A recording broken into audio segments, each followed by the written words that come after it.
Hello, everybody. My name is Eric D. Johnson, also known as BrightShine, right here in the city of Memphis in the county of State of Tennessee. Today's date is Sunday morning, April the 30th, 2023. Time 10:30 a.m. First, I'm going to say thank you to my fans, my support, for your continued encouragement and support. I'm continuing to keep myself employed in the Memphis tri-state area, continue to further my education. Monroe College Online, continue to pursue my social degree studies, being administrative, contract, and marketing. Present time, took a break going to school. In the future, I'm going to go back to Monroe College Online, and I'm going to continue to pursue my social degree studying, being administrative, contract, and marketing. Now, I'm going to start my Facebook Live.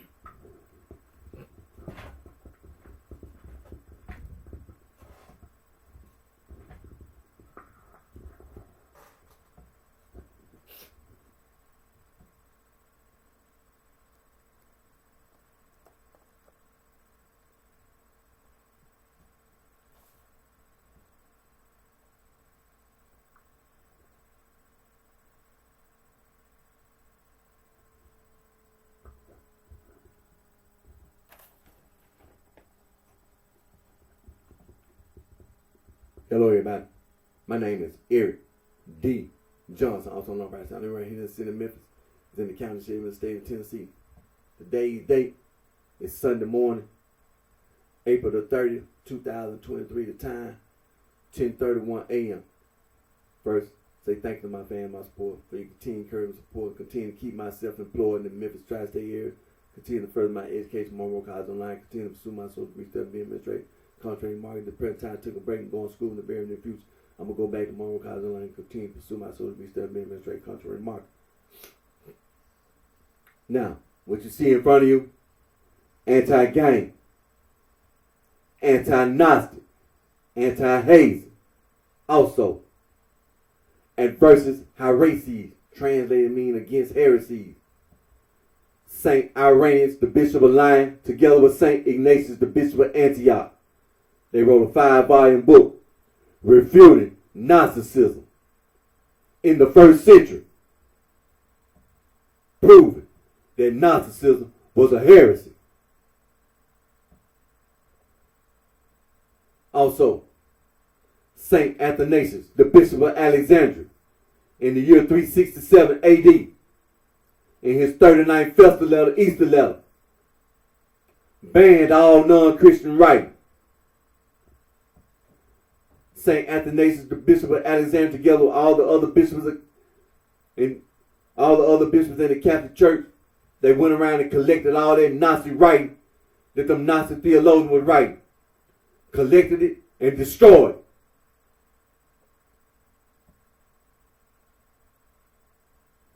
In the year 1945, the little farm boy in Nagamata, Egypt, was outside playing.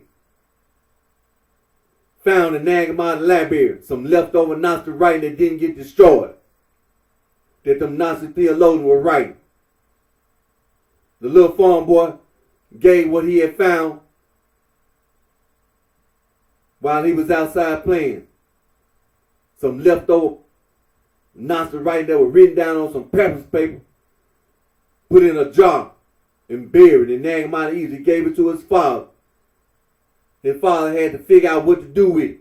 Eventually, the scholars at the colleges and universities around the world, the people in academia at these colleges and universities around the world, they found out about it. And now you have these people in the sororities and the fraternities, the people in academia at these colleges and universities around the world, trying to use and misuse the Nagamata library to victimize men, women, and children, trying to be self-destructive and destructive, trying to destroy wildlife, nature, and the environment, trying to destroy the North Pole and the South Pole, and trying to destroy any and everything else in this universe. Also, St. Epiphanius of Salome, the Bishop of Cyprus, wrote a 3-volume book titled Panarium Greek, Panarium Latin, translated meaning bread basket. The scholars at the college and university said that St. Epiphanius of Salome, Bishop of Cyprus, 3-volume book is also a versus heresies, against heresies.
Esoteric and exoteric.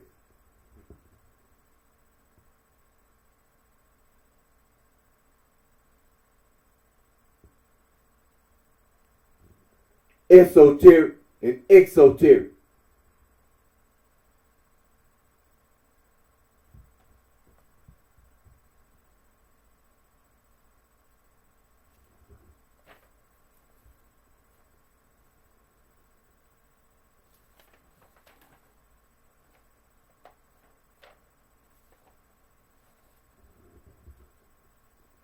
Esoteric. S-O-Ter-ic.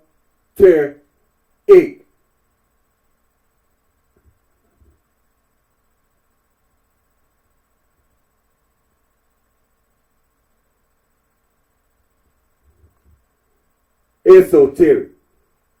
S-O-Ter-ic.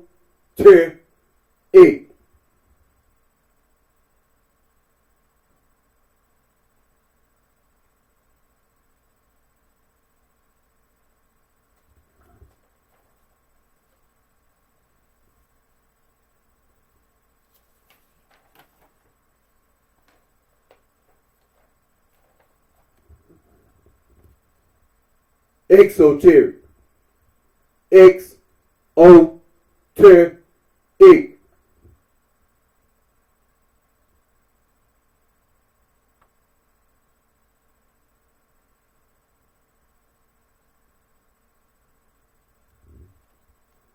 Exoteric. X-O-Ter-ic.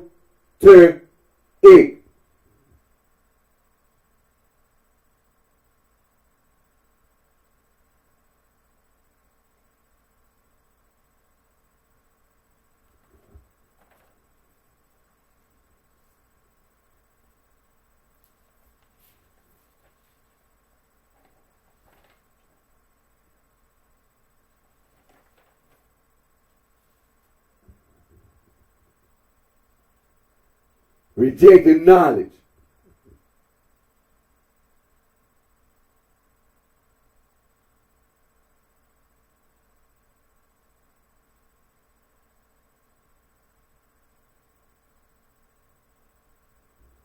Rejecting knowledge.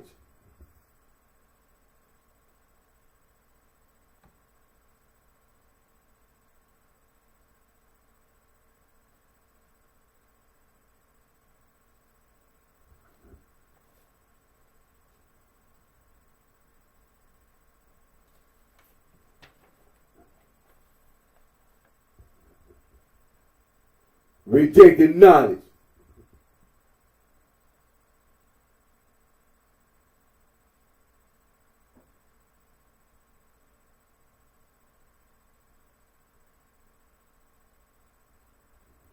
Rejecting knowledge.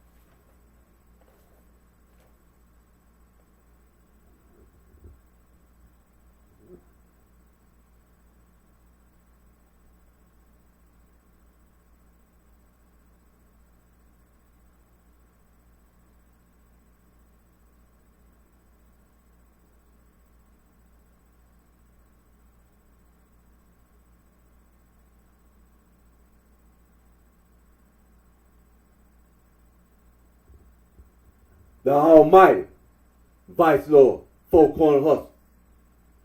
The Almighty, Black Prince Stone. The Almighty, Black Disciple, Poppy. The Almighty, Mickey Cole, Cracker. The Bluefin, Black Disciple, the Black Disciple. The Lord, Stone, Disciple. 7-Eleven, G Killer. Gangster Disciple Killer. GD Killer. Glazed Donut Killer.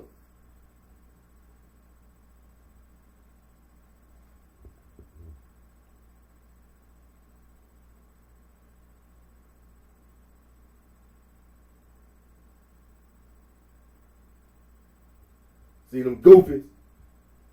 They think they can just sit around in the city of Chicago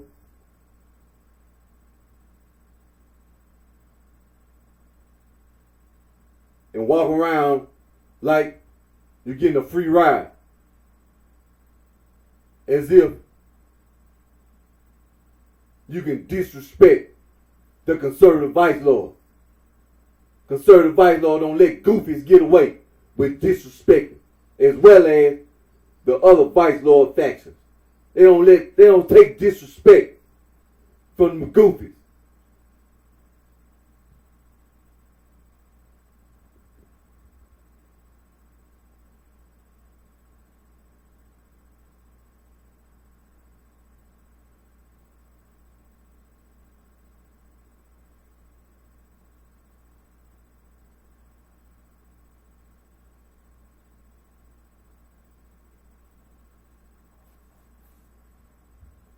See, it's a lot of persons affiliated, associated with the vice lord.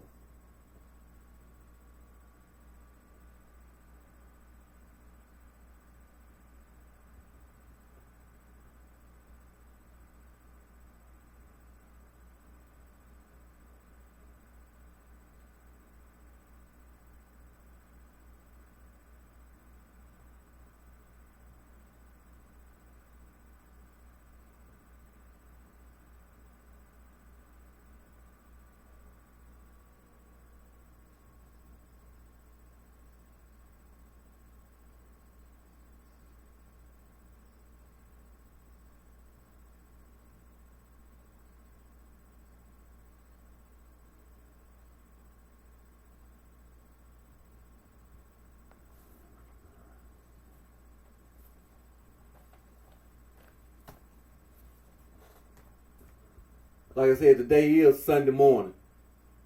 It's April the 30th, 2023. It's Sunday morning. And here in the city of Memphis, in Shelby County, state of Tennessee, it's around about 56 degrees Fahrenheit, sunny outside. And I know I'm starting my video at around 10 something in the morning. But yesterday I had some errands to run, so when it came to give me some rest before I start my video, that's why I just go ahead and give me some rest. And then when I got up this morning, I already knew it wasn't on the intent of mine to try to do my reading and all that. But I still want to make my video and make my video. But I want to reiterate again, the conservative vice lord.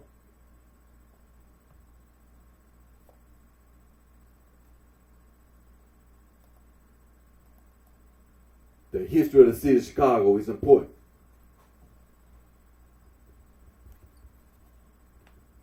Now, we talk about the history of the city of Chicago. Now, my dad, Chester Johnson Jr., he passed away in 2012. And I miss my dad. I love and miss my dad. And my mother, Annabelle Johnson, whom I love, and I miss my mom. And this year, in January 2023, she passed away. She had gotten ill back in 2022, and she regrettably, my mother passed away this year in January of 2023. And my daddy, Chester, little brother, my Uncle Lemuel Johnson, while I was incarcerated, my Uncle Lemuel Johnson was murdered, and I haven't forgotten. And goddamn it, I don't take nothing. I don't take no. And but like I said, my mother, Annabelle Johnson, my grandmother, my grandfather, on my mama's side, they both from Mississippi. And a lot of my uncles and my aunts were born in Mississippi. I think my mother was the only one. Now, I could be wrong, but I know my mother, she was the baby of all my grandmama and granddad's children, and so she was the youngest, and she was born here in the city of Memphis because grandmama and granddad had left Mississippi and moved here to the city of Memphis, and we're living right out there in North Memphis, and right around the corner from Northside High School. Went to Klondike Church of Christ every Sunday morning. And me and my older brother, went to church with our mom and dad. Went to Klondike Church of Christ practically every Sunday morning, and sometimes Sunday evening with our mom and dad. And because Klondike Church of Christ is right down the street from Northside High School. And so grandmama and granddad, of course, that was the church they attended up until the day they passed away. But the history of the city of Chicago, see, it's important, just as important to them. See, it ain't not like they didn't know, because I think one of my uncles was living in Chicago, and one of my uncles was living in the city of Chicago. See, it ain't like people just didn't know that people were living in the city of Chicago and the things that was transpiring in the city of Chicago. And so, on my dad's side, my grandma, my granddad, they were both from the state of Mississippi, like my grandma and granddad on my mama's side. They were from Mississippi too. And so, my dad, he was the oldest of grandma and granddad's children. And so, my dad, he was born right here in the city of Memphis and living. And so, grandma and granddad, like I said, my dad, Chester, he was the oldest of all the children. And then Lemuel, he was the second oldest. And then grandma and granddad had separated, whatever. But my granddad,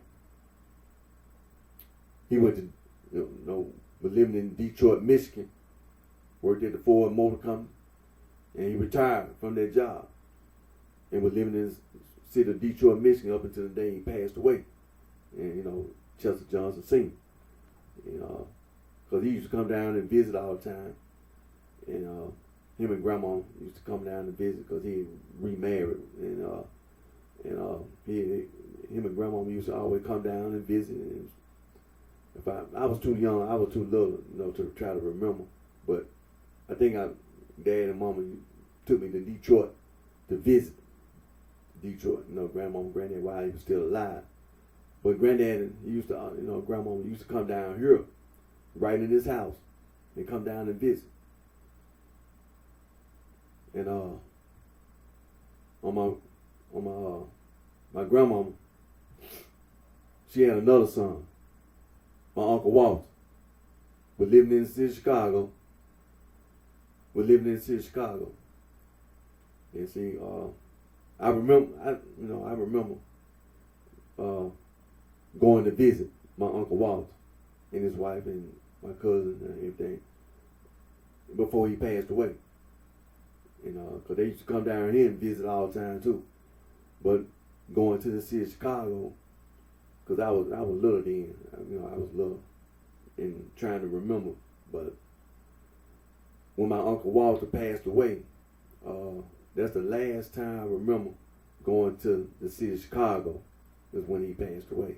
And we went up there and to visit, and that's about the last time I remember going to the city of Chicago. My Uncle Walter, they passed away.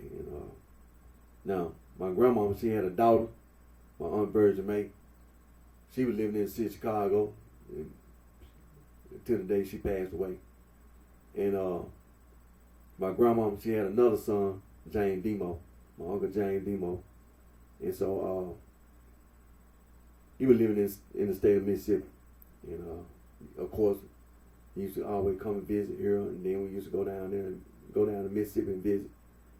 But up until the day he passed away, he was living in the state of Mississippi. And then grandmama had another son, Burley Jr. Now, Dad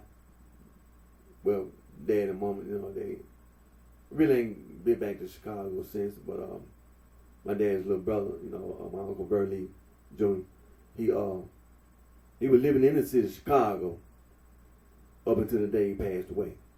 So the history of the city of Chicago is right there in front of you. When you talk about the history of the city of Chicago, it's right there in front of you.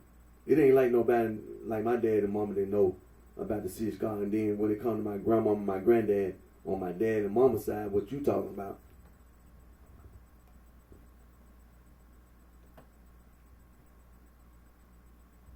About the history of the city of Chicago. And so it ain't like they didn't know about it. Like they were just totally out of it,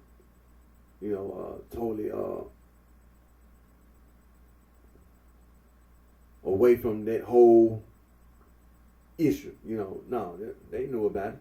Like I said, on my mama's side, one of my uncles was living in the city of Chicago. One of my mama's brothers was living in Chicago.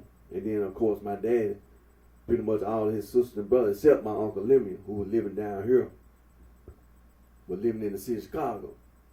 So it ain't, when it comes to, then my grandmama, my dad and Lemuel and mother, my grandmama, after her and my granddad had separated, whatever, when she passed away, my grandma passed away, she was living in the city of Chicago when she passed away. So like I said, when it comes to the history of the city of Chicago, on my mama and dad's side, it ain't like it's nothing that my dad and mama didn't know. And then my dad, cause his little brother and then had a sister, he was constantly, in contact with the family in Chicago. But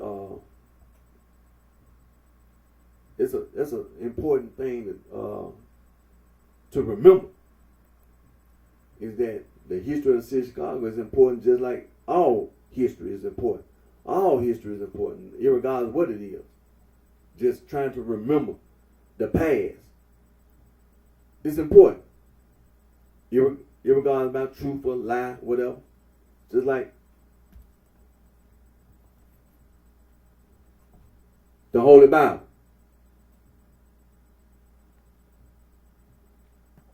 It's a lot of history in the Bible. And we try to remember that history. We try to remember. We don't try to look, no, not to remember. We try to remember that history in the Bible. It's just that important. And so, like I said, history of the city of Chicago is important. There's a lot of choices in the season that individuals made. And we're not just talking about recent history. We're talking about the history of the city of Chicago all the way back to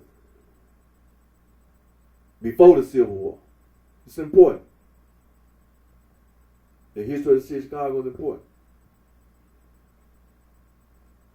The conservative vice lord. It's important. My life wouldn't be the way it is if it wasn't for the conservative vice lord.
And when you hear me say the conservative vice lord, see, it's a lot of history involved. The Imperial Chaplains, the 14th Street Clovers, and the history behind it. You see, the dirty sheets and the wailing sheep. It's important. The history of the city of Chicago. See, when you try to lie,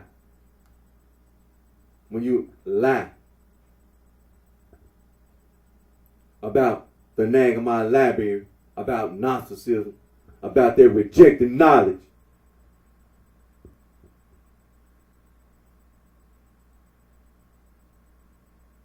it's not something that can just be brushed to the side or just overlooked or just disregarded or just, no, it's something that's highlighted. The lie. The lie that person or persons said to other person or persons. It's a lie.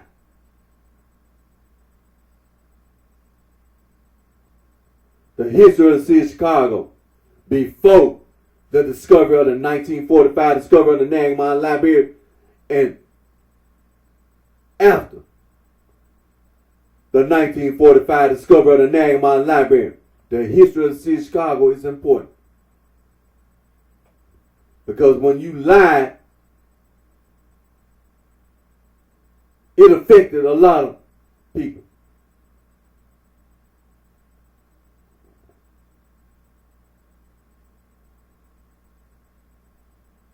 On more than one occasion, I've already stated that I was walking around mad. And what I was mad about, that's what I was mad about. Is that a person or person attempted to victimize me as well as my brother, my oldest brother, who passed away, unfortunately, regrettably. my older brother, Marvin. He passed away and got ill. But you attempted to victimize my brothers. His parents, as well as my other brother. Our mother and father, our grandparents, our great-grandparents. You attempted to victimize our family by lying about the Nagamon Library, about Gnosticism, about rejecting knowledge.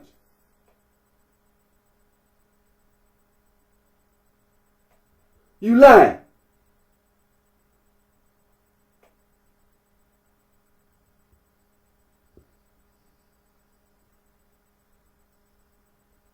I'm aware, as I stated on my previous video, I'm aware that outside this house,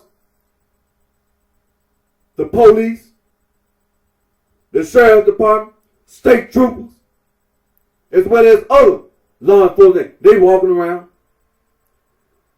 Irregardless about being mad about somebody lying.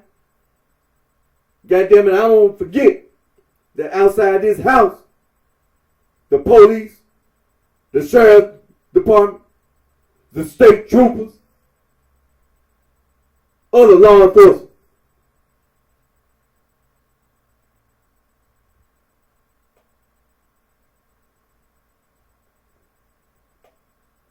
You tried to lie about the Nagamon Library, some leftover Gnostic writing that don't mean a damn. The Catholic Church had already refuted Gnosticism in the 1st century. St. Irenaeus, the Bishop of Lyons, together with St. Ignatius, the Bishop of Antioch, a 5-volume book that they wrote together, refuting Gnosticism, proving that Gnosticism was a heresy. So the Nagamon Library don't mean nothing.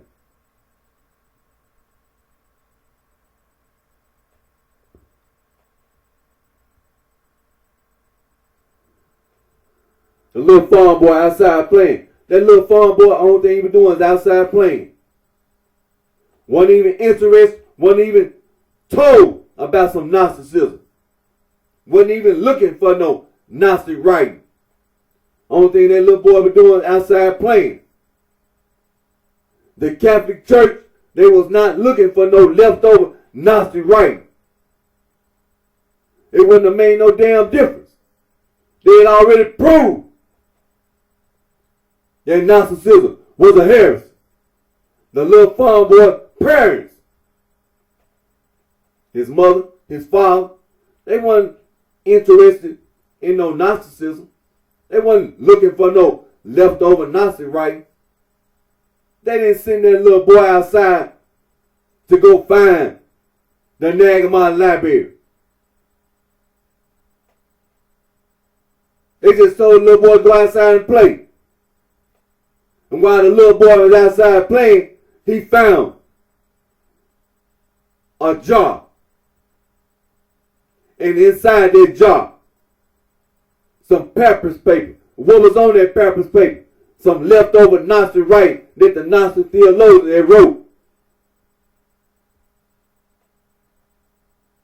That was written on that papyrus paper. The little farm boy didn't know what he had found. He gave it to his father. His father did not tell, his mother did not tell that little boy to go outside and look for the Nagamon Library. Go look for some leftover Gnostic writing.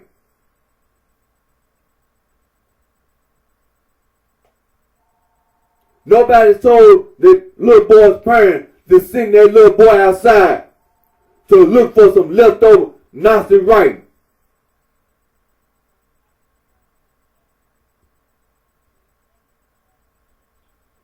The Catholic Church was not looking for no leftover Gnostic writing.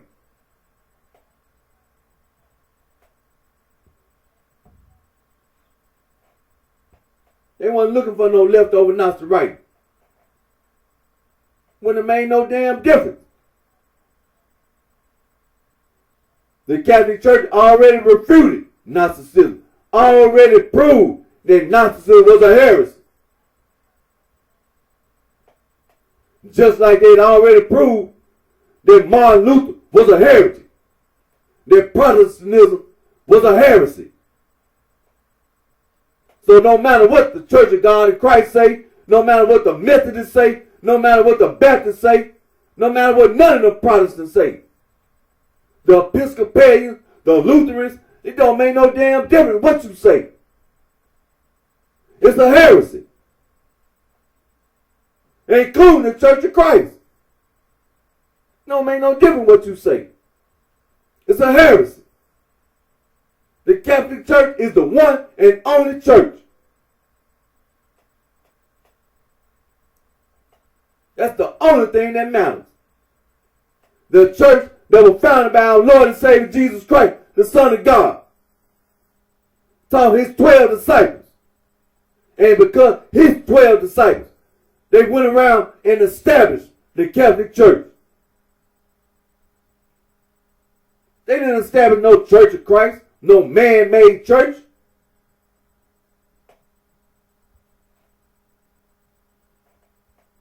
Don't make no difference what you say. You can have an associate's degree, bachelor's degree, master's degree, PhD. It don't matter. It's not going to change. The Catholic Church has already refuted Protestantism. So you can sit around talking about some interdenominational, denominationalism, whatever you say. It ain't going to make no difference. It's a heresy. That's what matters.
The history of the city of Chicago is important.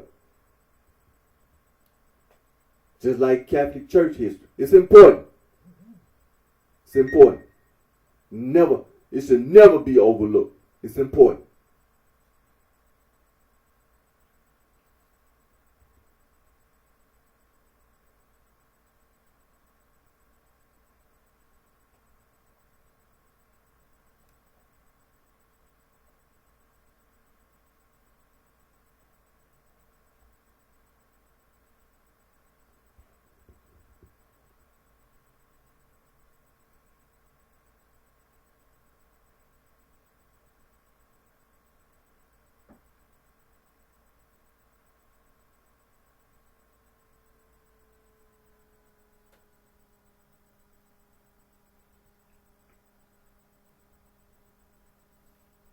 It's important.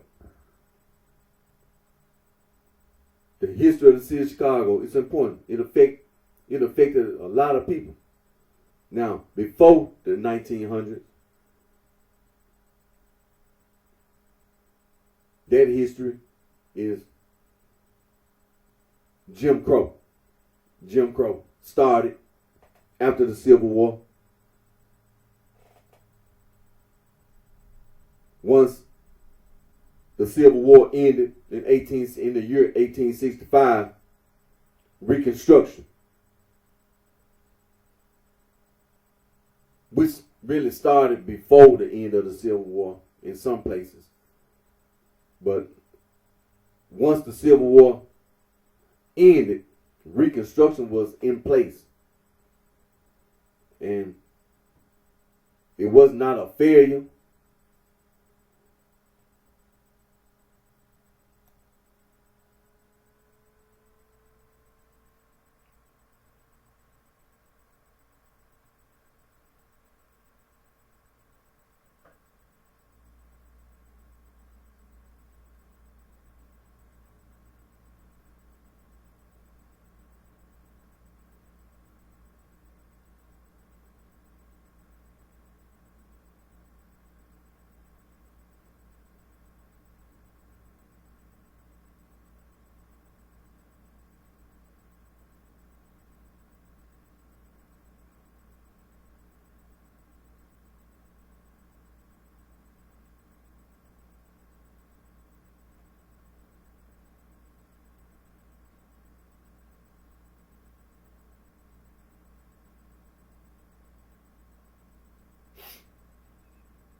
So, like I said,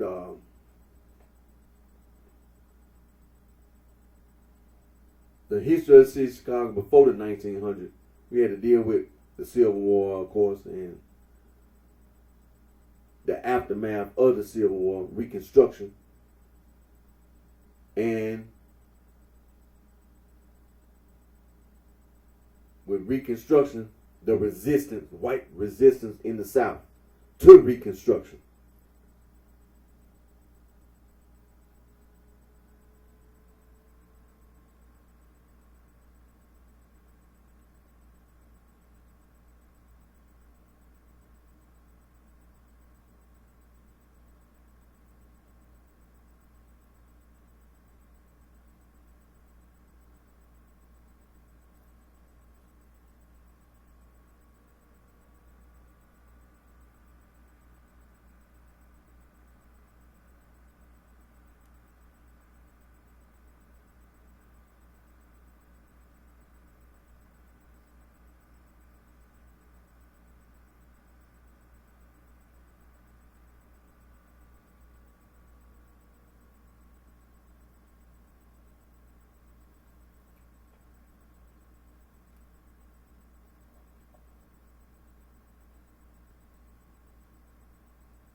And so the white resistance to reconstruct in the South, the resistance, violence,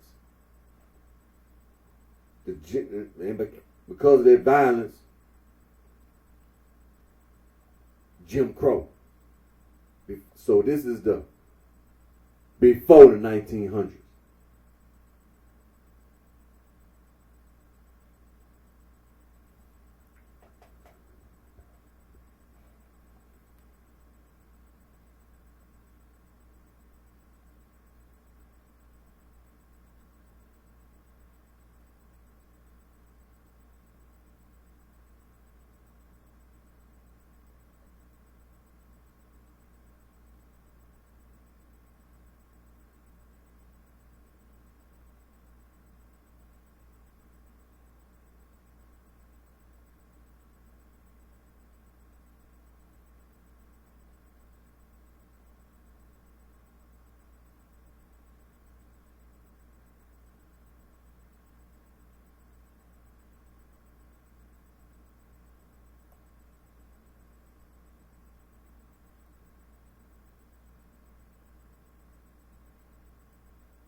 the violence.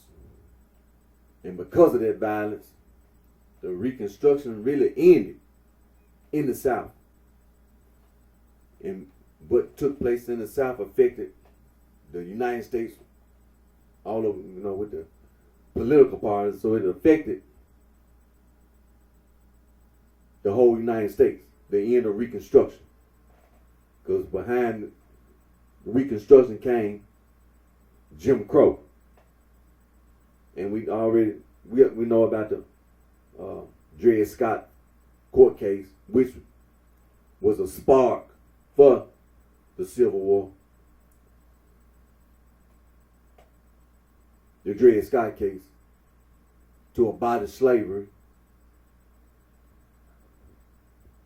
And after slavery, there was a court case that came up, Plessy versus Ferguson. And that court case was right at the beginning of the 1900s. That court case, of course, as you know, a colored man, what we call mixed or biracial or whatever, named Plessy, last name Plessy, Homer Plessy.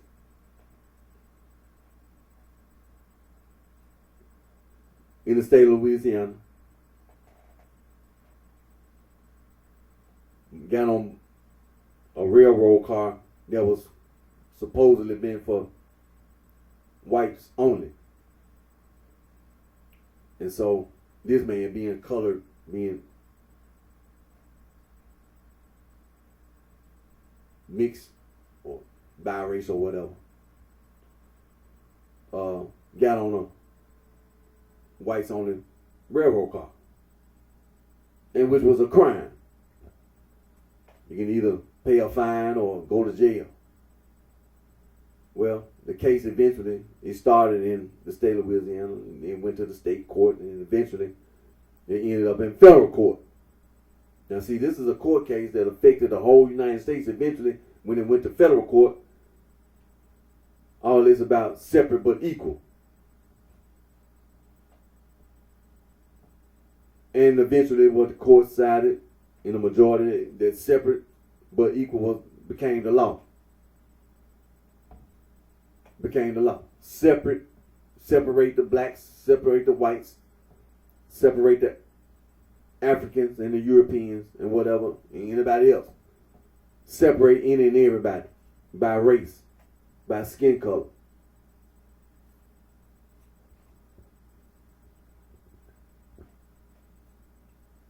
And so this was the law. Then when you come into the 1900s,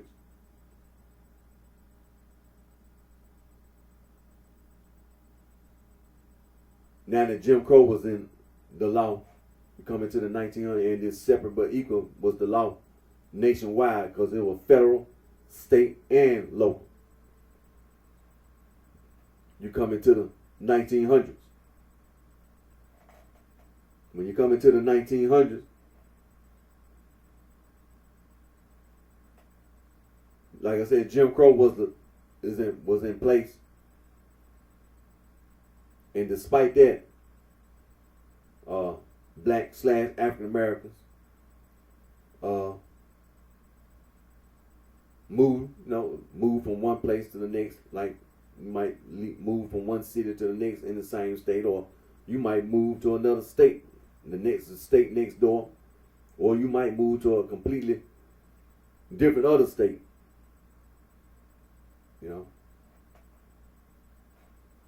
But that was when a lot of black / African Americans would, as they say, migrate to the north, to the northern states from the south, from Mississippi, from Tennessee, of course, and from Louisiana, from Texas, Oklahoma, from Alabama.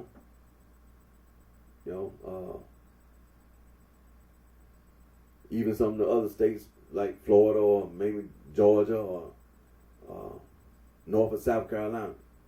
In the early 1900s.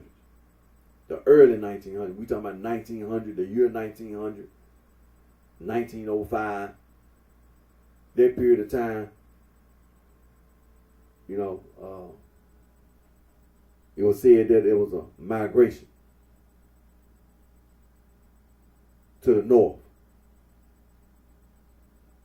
Not just to the state of Illinois, but to the northern cities, states. Because there was factories that needed workers. And instead of working in the fields and sharecropping, many blacks / African Americans would leave these southern states and go up to the northern states trying to find work, and including in the state of Illinois and the city of Chicago. Now, when you talk about the city of Chicago, it was only certain places black / African American could go in the city of Chicago. During that period of time, we're talking about the south side of Chicago. And then even in the south side of Chicago, it was still certain places that you could only go. Because Jim Crow, segregation, was the law. So being crowded in all these compact places where only black / African American could live, the living conditions were not all that ideal.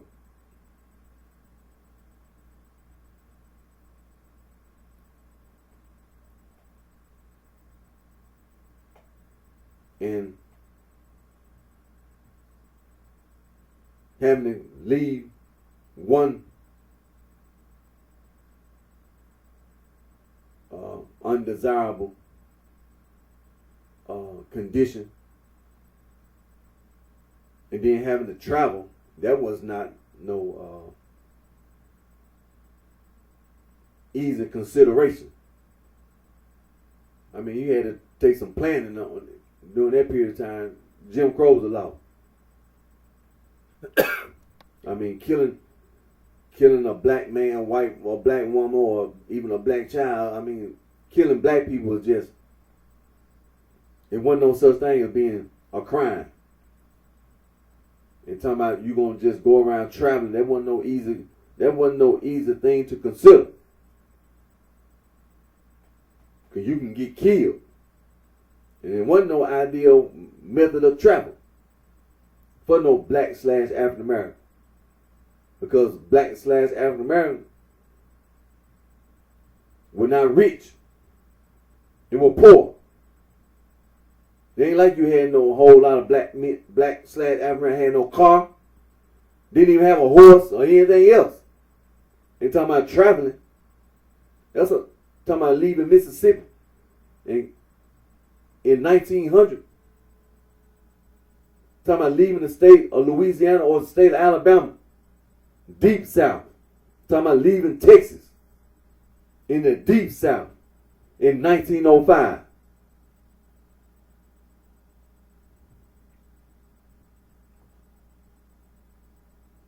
Talking about you gonna leave Arkansas. In 1905, that wasn't no easy consideration. Because a majority of black / African American was illiterate.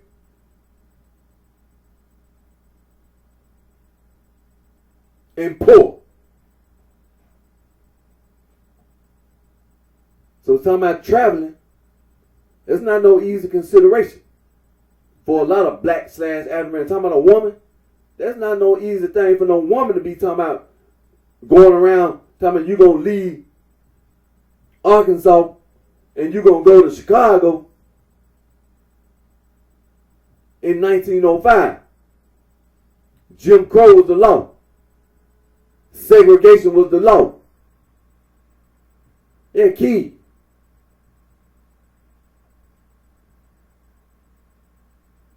Majority of blacks were poor. How you gonna get there?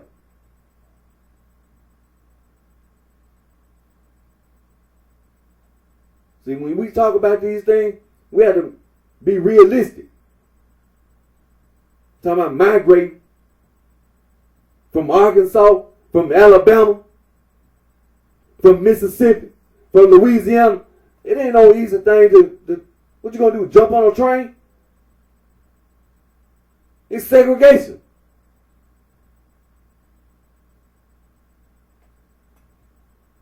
And you know, the Ku Klux Klan were walking around. They'll kill black men and women and children. It wasn't no such thing being against the law. Talking about a white man, a white woman, talking about you kill a child.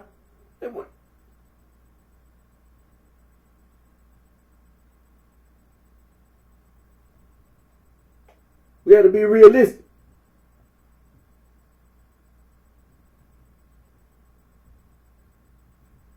So when they talking about coming up to the city of Chicago in 1905,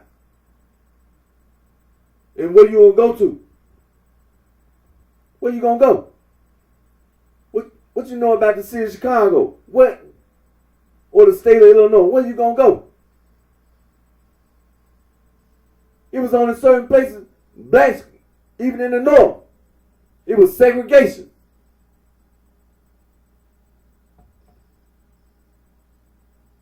You talking about you're gonna leave an undesirable condition to go to another undesirable condition, just in a different location.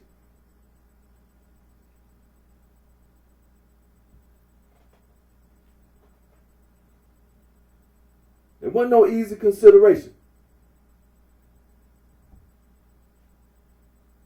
The south side of Chicago wasn't no paradise for the black/African Americans.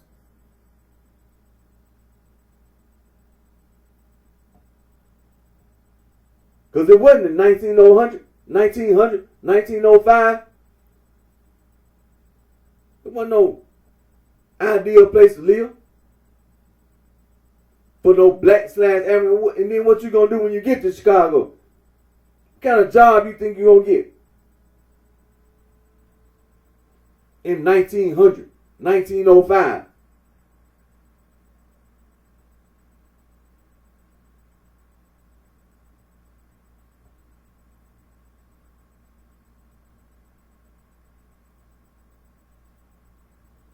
See, we have to be realistic. See, in the early 1900s, that's the way of life it was for black/African American. Jim Crow, separate but equal. 1900, 1905, 1910. When World War I started, World War I started with 1914. 1914. Oh.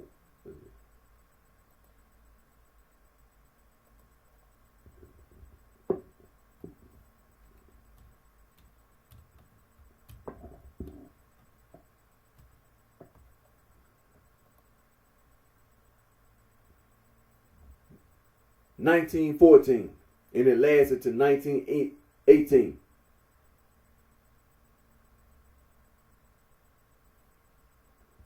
And a lot of black men, black/African American, were drafted into World War I. Fought in that war. But this is the early 1900s.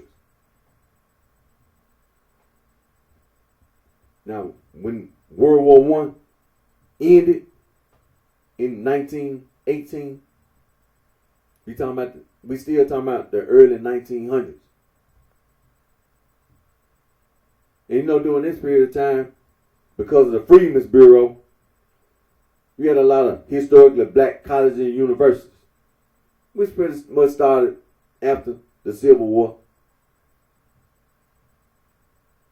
Now, some historically black colleges and universities can trace their history before the Civil War. But a lot of historically black colleges and universities started after the Civil War.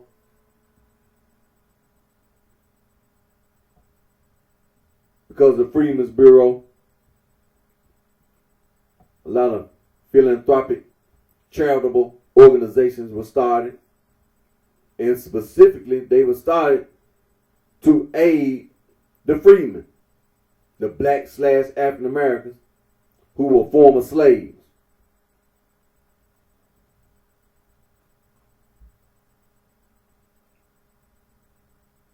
This when, because of the Freedmen's Bureau, public education became a way to educate the population. Not just public education was not just designed for black / African American. When you say public, public means everybody. It's public.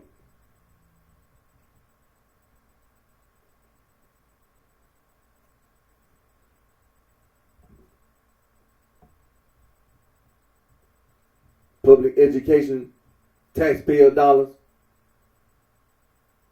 paying for the children to be educated. It's public. And that included a lot of historically black colleges and universities. This is the reason why it's a big issue about separate but equal. You take taxpayer dollars, you have colleges and universities, then you got this historically black colleges and universities.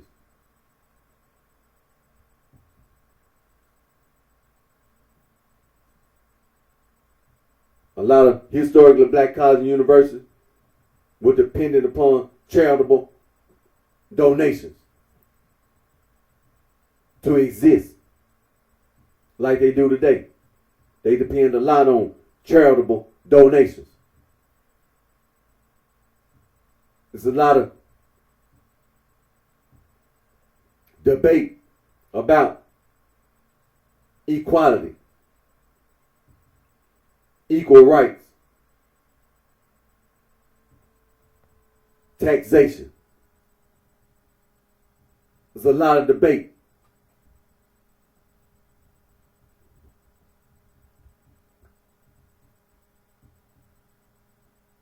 A lot of this about these sororities and fraternities before the Civil War was started by some whites, the Fat Hat Club and all that, Thomas Jefferson, the fraternities. Later on came the sororities.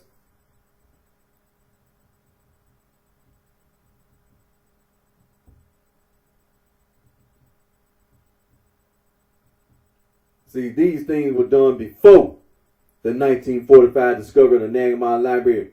When you talk about the colleges and universities around the world and what they taught at these colleges and universities about religion and what they said about Gnosticism before the 1945 discovery of the Nagamon Library, and what these colleges and universities taught the students about a lot of this rejected knowledge before the 1945 discovery of the Nagamon Library.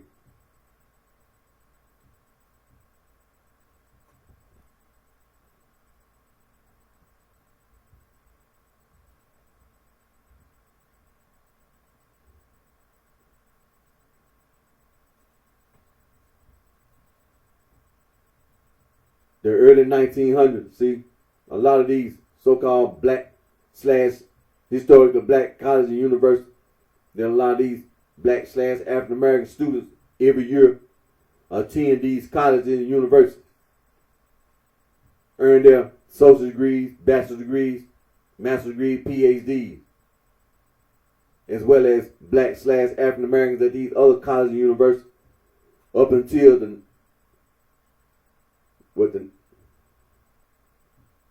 because of Brown versus education and because of the civil rights movement, a lot of colleges and universities began to admit black / African Americans to these other colleges and universities, like you see today. When we talk about the sororities and the fraternities, before the 1945 discovery of the Nagamon Library and after the 1945 discovery of the Nagma Library.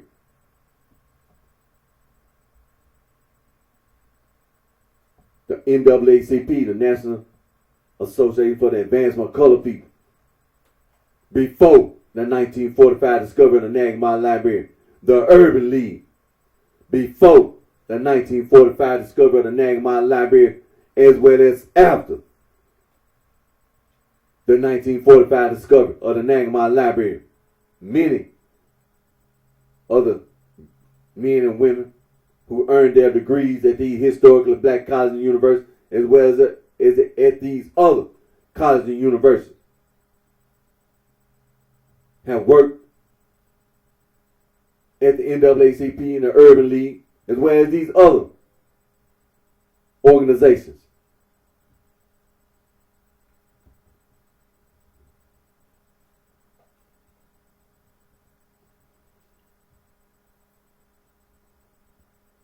I think that what NAACP and the Urban League started with early 1900, 1909, 1910.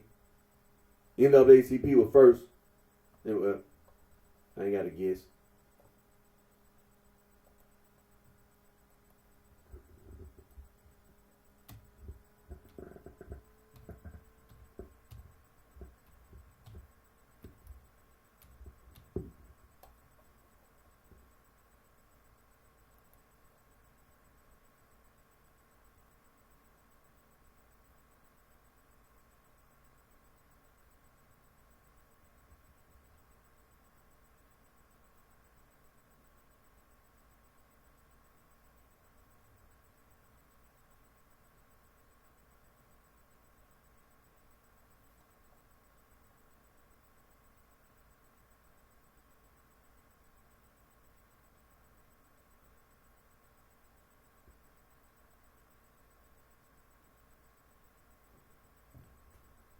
Right.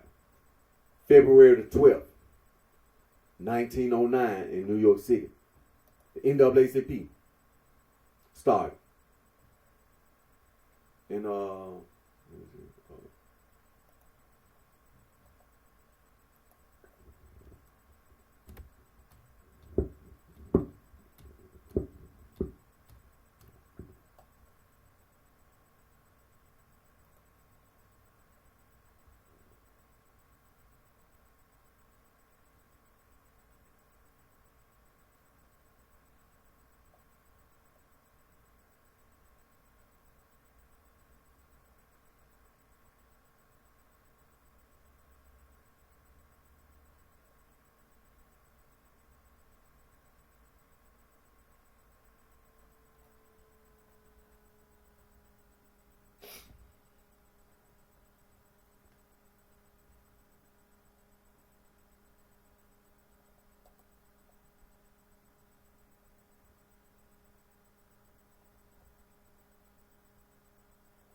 the National Urban League.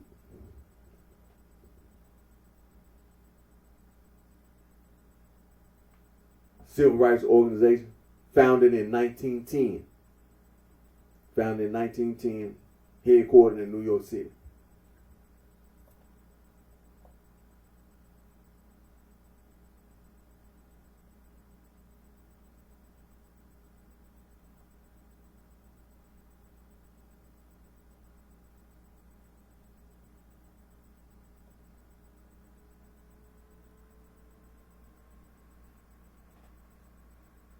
Dedicated to economic empowerment, equality, and social justice.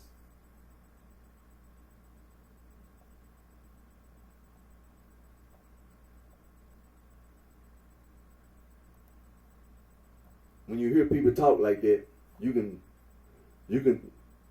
see the benefits, the effect of the Freedmen's Bureau.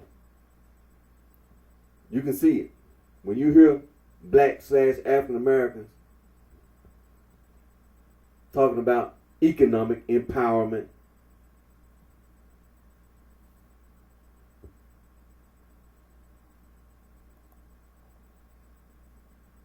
equality, and social justice. The Freedmen's Bureau, the effect of the Freedmen's Bureau.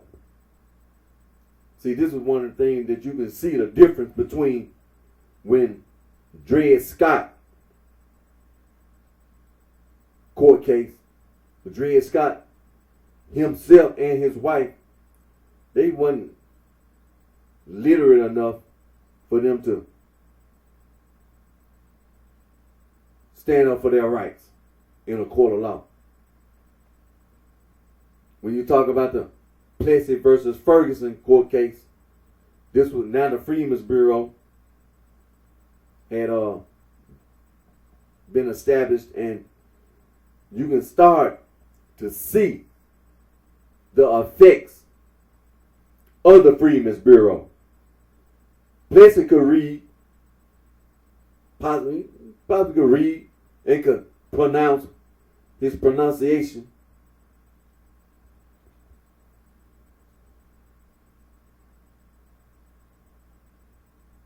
It wasn't necessarily that Plessy himself couldn't speak up for his own rights on his own. See, it was a difference between the Plessy era and the Dred Scott era. It was a difference. The Freedmen's Bureau made a difference, a positive difference. And that's the same thing with the NAACP and the Urban League. Do you notice that W.E.B. Du Bois, he was one of the founders of the NAACP. Ida B. Wells was one of the founders of the NAACP, being a black woman, speaking up for rights, not just civil rights, but being a human being. Women's rights. Ida B. Wells, educated black woman. Mary White Overton.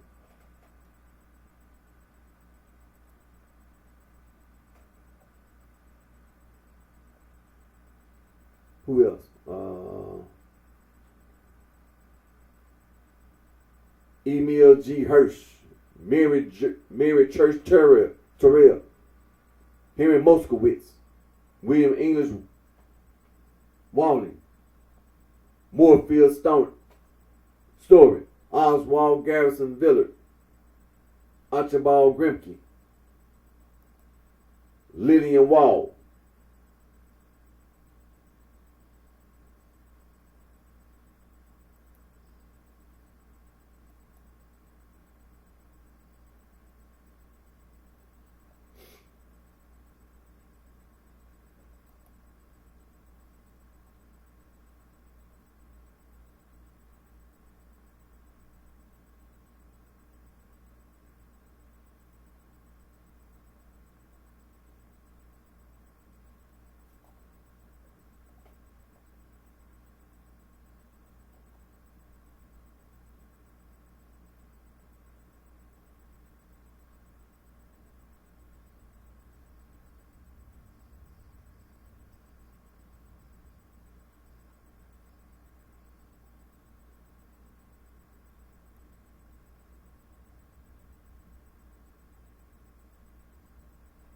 And even before the NAACP, they had a organization, the Niagara Movement.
And out of that Niagara movement came the NAACP. But one of the things we want to highlight is how the Freedmen's Bureau with public education in these historically black colleges and universities. And from those historically black colleges and universities, as well as colleges and universities in general, W.E.B. Du Bois, Ida B. Wells, just to name a few.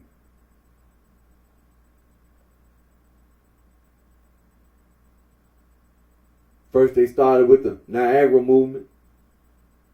Then out of the Niagara movement came the NAACP.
And even another organization. Same people started the National Negro Committee. But see, the thing about it is that you highlight the Freedmen's Bureau. Because of the Freedmen's Bureau in Reconstruction, which was Reconstruction itself, and in that Reconstruction bill, the Freedmen's Bureau. And what did the Freedmen's Bureau? Public education. For the freedmen, for the former slaves.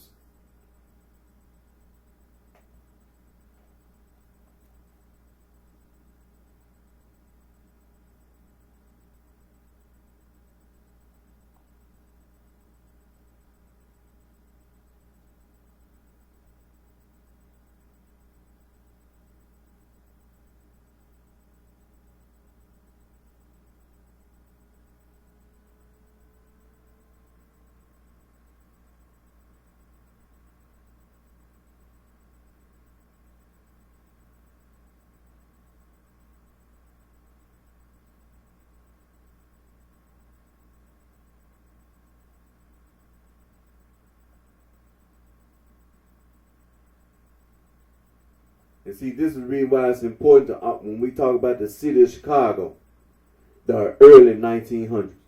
When you see Ida B. Wells, W.E.B. Du Bois, and many other black/African Americans who had attained not just education, but higher education in the early 1900s,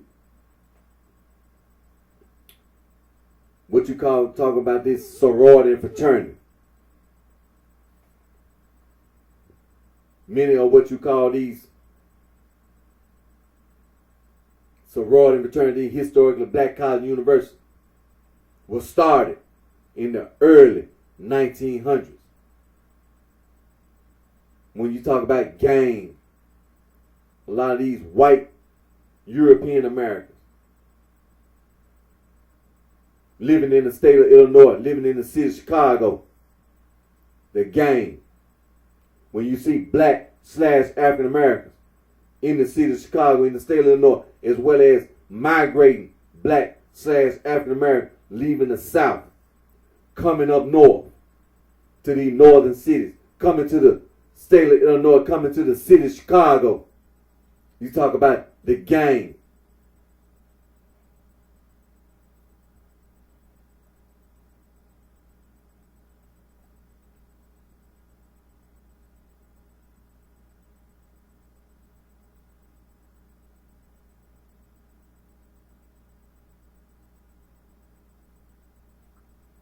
The early 1900s. The early 1900s. 1900, 1905, 1910. See, this is the time when, like we just got to talking about, the NAACP, the Urban League.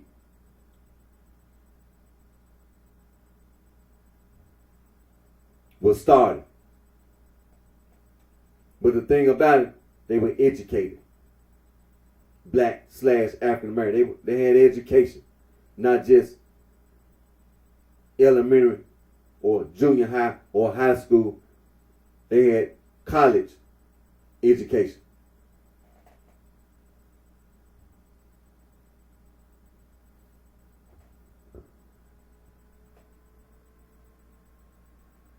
See, it's important to talk about the history of the city of Chicago. It's important to talk about what was that you said? Migration.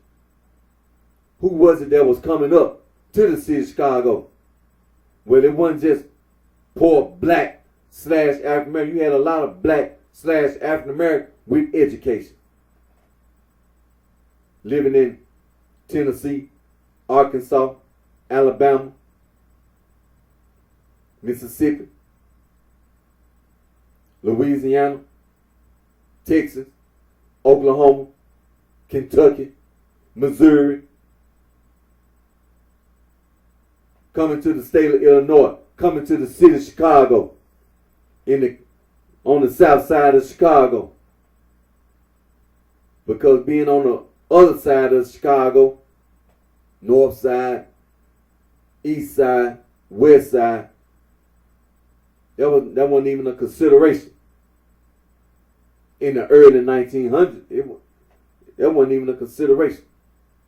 Only place you can go, only place you can live, on the south side of Chicago. And it was crowded.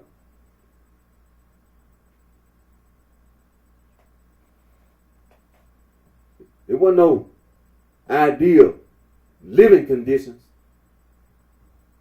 for black / African Americans on the south side of Chicago.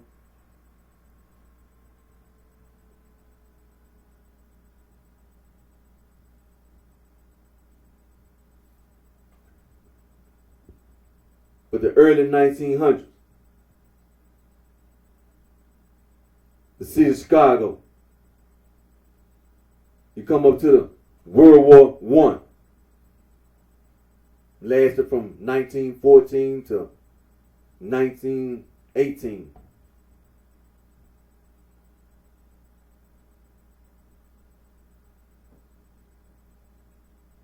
A lot of black men served in the war, died in the war. A lot of black men, African American, black / African American, came back from that war.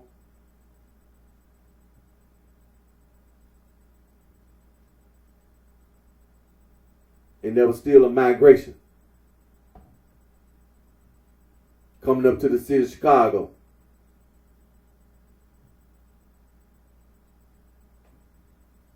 To the south side of Chicago, where we talking about the gang. Started in the early 1900s. The Dirty Sheiks and the Wheeling Sheepers.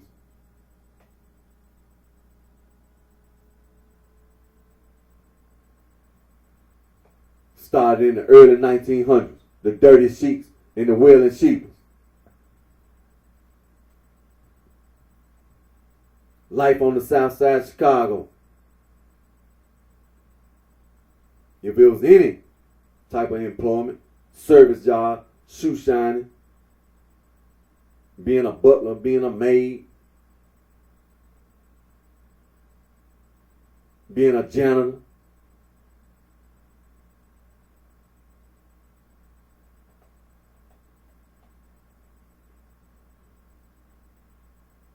those type of jobs in the city of Chicago. And quite natural, if you know somebody, you can get some of them jobs. If you ain't know anybody, most likely you be standing around starving to death probably because you had a lot of black / African Americans who've been there And talking about you coming from somewhere else, moving them out their position, them and their friends. See?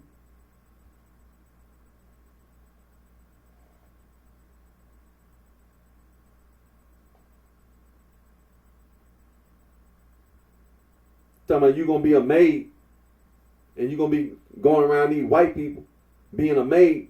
What make you think you're gonna get a job as a maid and you don't know nobody and don't nobody know you? Who gonna vouch for you? They talking about you gonna be a butler. You gonna get a job at the hotel opening and closing doors, being on the elevator with white people in segregation, in Jim Crow. Don't nobody know you. And you don't know nobody.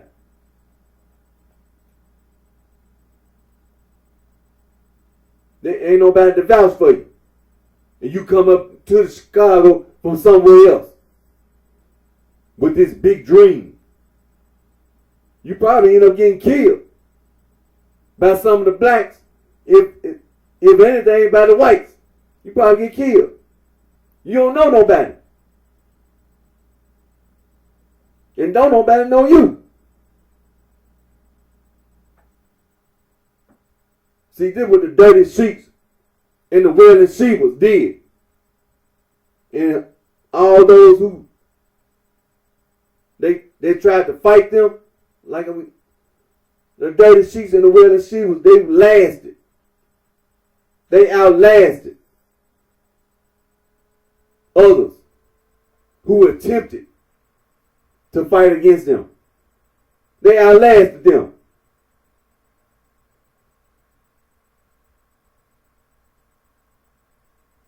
The dirty sheets and the wailing shivers, when it comes to street hustling,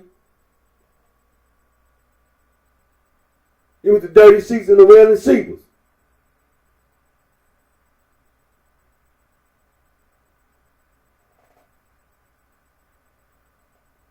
They was in control.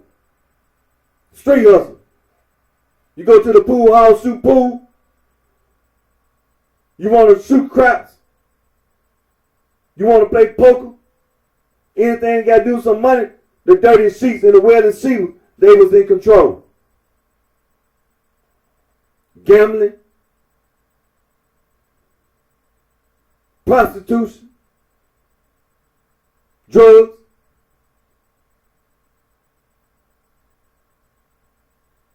Anything to do with some street hustling. When it came down to the prohibition, the dirty sheets and the wailing shivers, they was in control. Of bootlegging during prohibition. They outlasted any and everybody else. The dirty sheets and the wailing shivers, they outlasted anybody who fought against them. Any and everybody that tried, who attempted to challenge them. The dirty sheets and the wailing shivers outlasted them.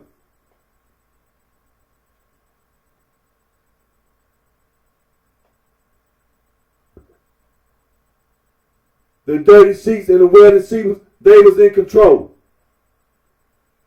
in the black community. They had the influence with the whites. The dirty sheets and the wailing shivers.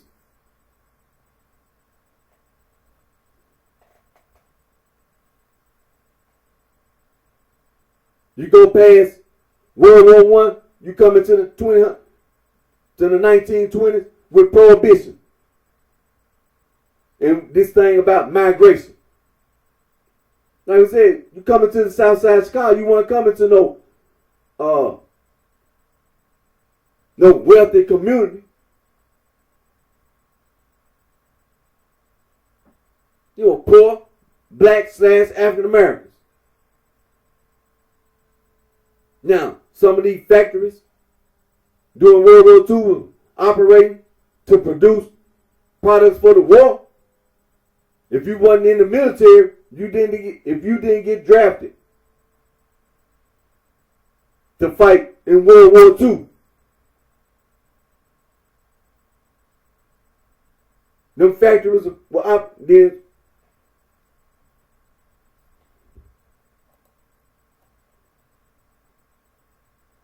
But see, this the life of black / African Americans in the city of Chicago. The dirty sheiks and the wailing sheepers. And when you talk about people living outside the city of Chicago, it ain't like people didn't tell other people when they got to the city of Chicago, the dirty sheiks and the wailing sheepers were up here.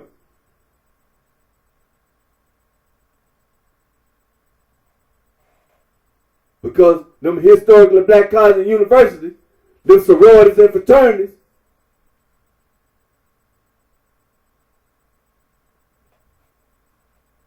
as well as the whites, they would be talking about the dirty sheiks and the wailing sheepers in the city of Chicago. So it wasn't no secret.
So, the history of the city of Chicago. By the time you get to the 1900s, you can see the positive effects of the Freedmen's Bureau, education, as well as health,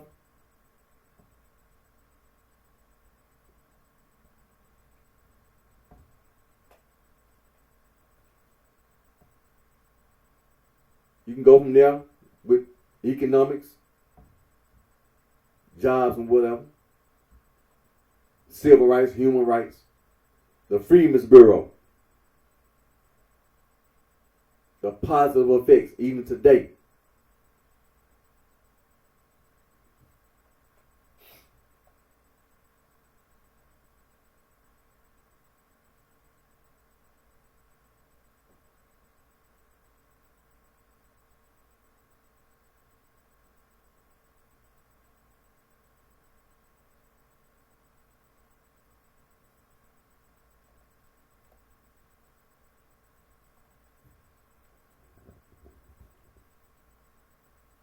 So you can see how people didn't even think nothing about Gnosticism before the 1945 discovery of the Nagamon Library.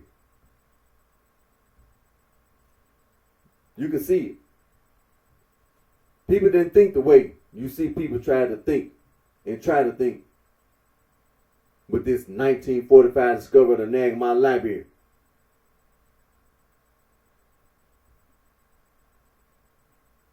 The dirty sheets and the willing sheepers. The contributions they made to civil rights and human rights.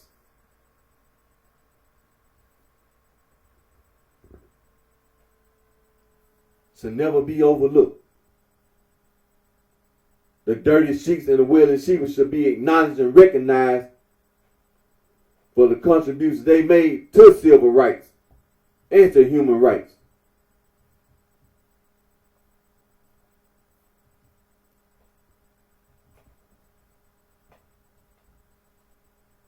The dirty sheets and the willing sheepers should not be forgotten. It shouldn't be forgotten.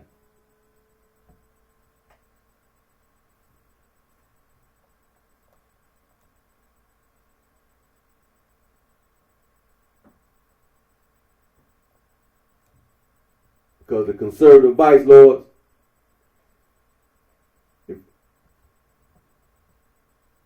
the imperial chapters and 14th Street clovers, and before that, the dirty sheets and the willing sheepers.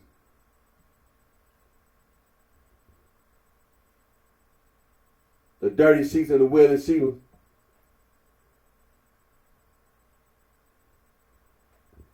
they the reason why you see the conservative vice lord today. Conservative Vice Lord Incorporated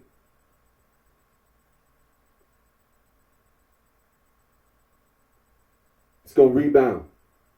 It's coming back. It's going to be revitalized. Conservative Vice Lord Incorporated. It's coming back.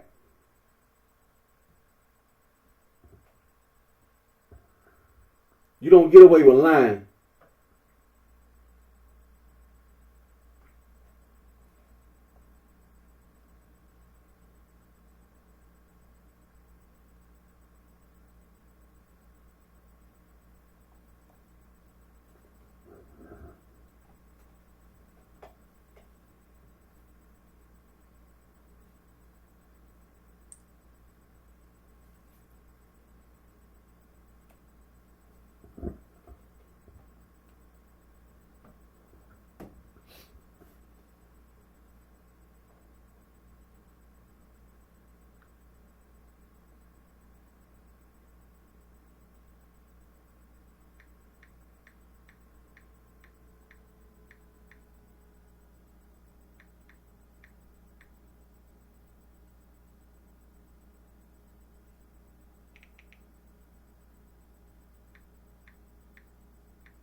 That was the pronunciation.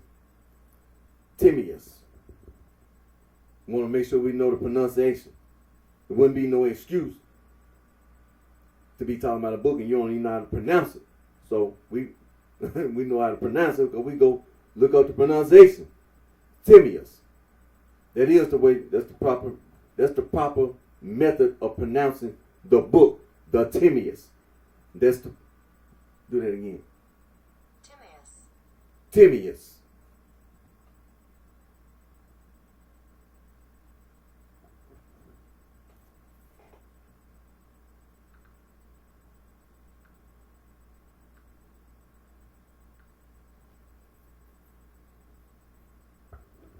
That's the proper way to pronounce it. Timaeus.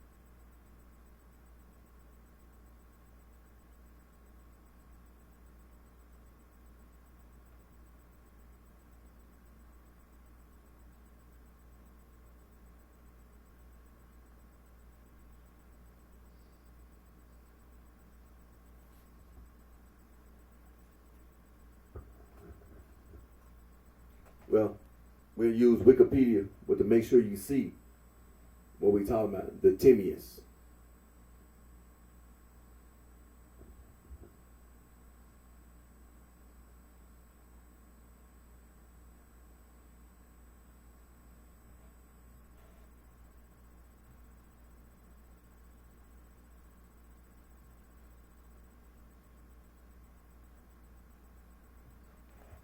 Like I said, the pronunciation.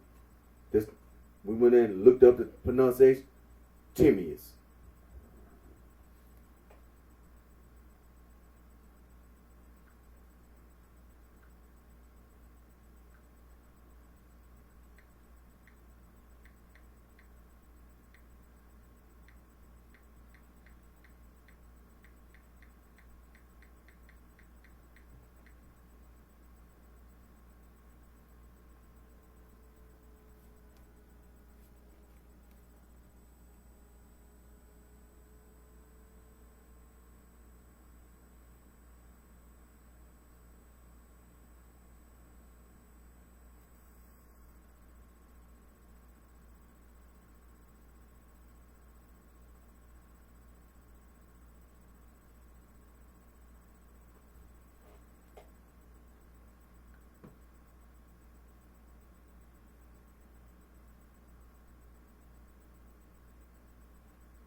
the Roman Catholic Church, the Eastern Orthodox Catholic Church, the Oriental Orthodox Catholic Church, all Catholic churches, the one and only church.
Now, when we talk about the catechism, now we know we have Roman Catholic Church, the Eastern Orthodox Catholic Church, and the Oriental Orthodox Catholic Church.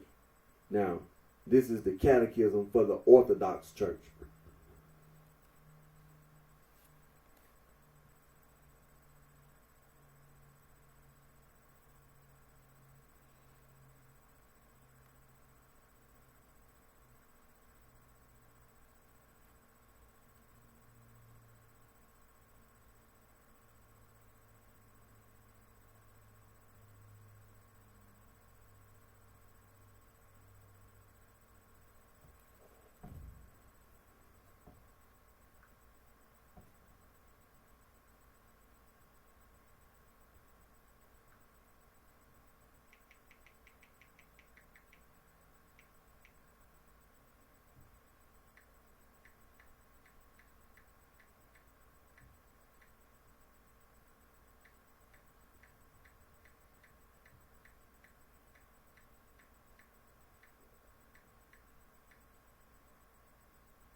Now, this is the catechism of the Oriental Orthodox Church, the Oriental Orthodox Catechism.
Now, when it comes to social teaching, now you know the Roman Catholic Church. Now, and also you have the Eastern Orthodox Catholic Church as well as the Oriental Orthodox Catholic Church. So this is, when you talk about the Eastern Orthodox, you're talking about the Greek Orthodox Catholic Church. Now this is the Greek Orthodox Archdiocese of America. Social ethos document.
Now, what I was looking at when it comes to the Oriental Orthodox Catholic Church in social teaching, it's not necessarily them come up a specific social teaching for Oriental Orthodox Catholic churches.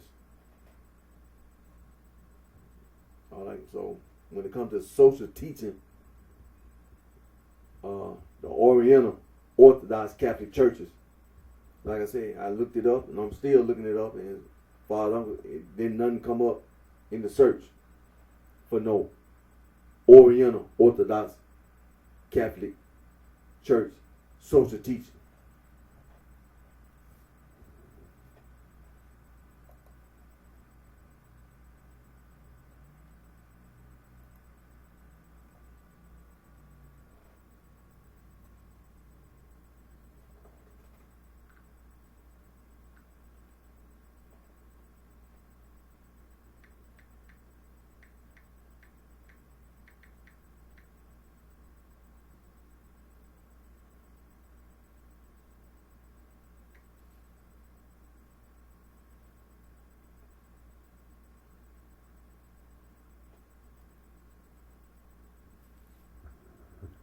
Sam Cooke. Don't forget Sam Cooke.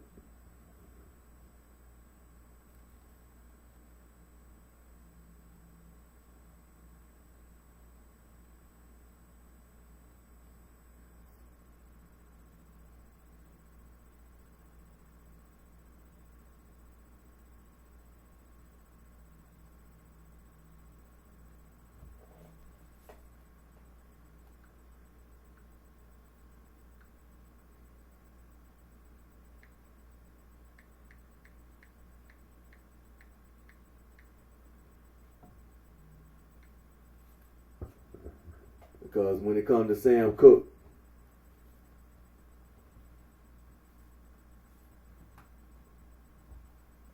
as well as his wife, Miss Barbara Campbell Cooke, and his family, period, immediate and extended family, his children, grandchildren, all his nieces, nephews, his family. The injustice that was done, that woman that shot and killed Sam Cooke, that was wrong. It was murder. And then in the courtroom, the court, the ruling that the shooting and killing of Sam Cooke was a justifiable homicide. I have Sam Cooke's autopsy, and I continue to go over it. It was wrong. It was first degree murder.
To reiterate what Dr. Martin Luther King Jr. said, injustice anywhere is injustice everywhere.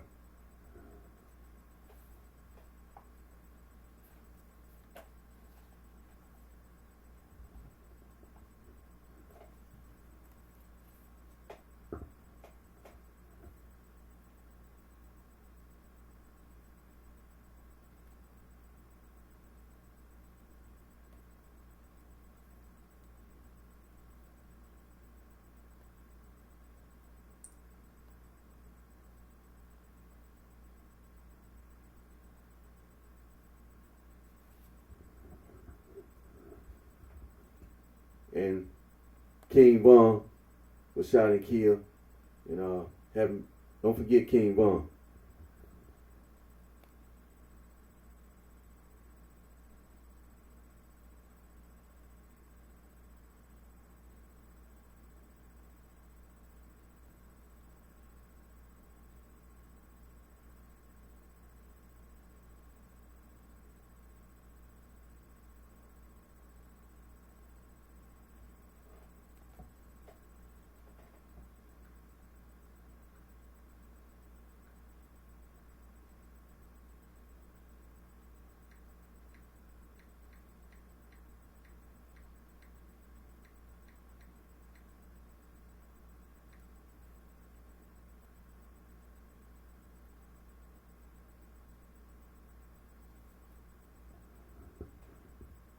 And don't forget Young Dolph. The senseless murder of Young Dolph. Don't forget Young Dolph.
Now, we were talking about this book that Plato wrote, the Timaeus.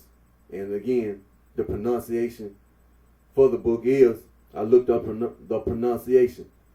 And the pronunciation, the Timaeus. Timaeus. Now, there are a lot of, when I look it up online, you go online, you look it up, there are a lot of answers come back. Stanford Encyclopedia of Philosophy. Of course, Wikipedia. The Internet Encyclopedia of Philosophy. Project Gutenberg. The University of Washington. Encyclopedia Britannica. University of Illinois Urbana-Champaign. Amazon.com. Of course, YouTube videos.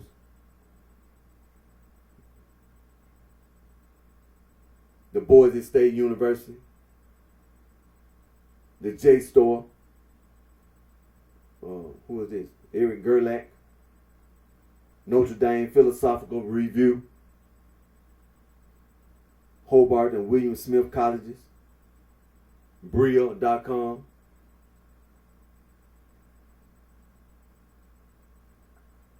Bard College, Field Archive, Oxford Academic,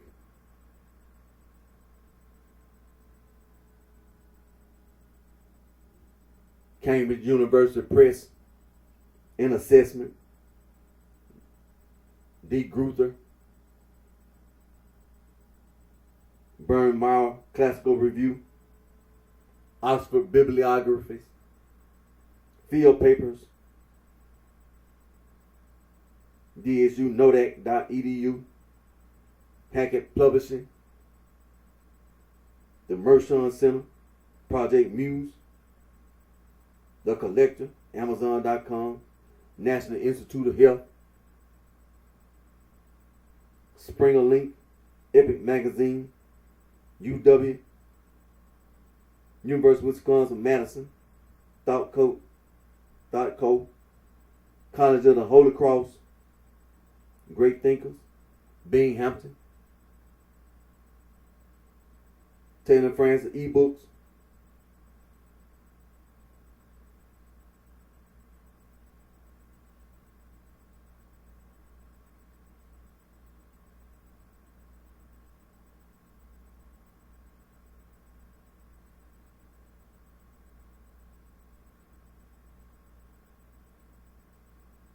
So when it comes to this book, the Timaeus, there are a lot of answers come back when you put in the search bar.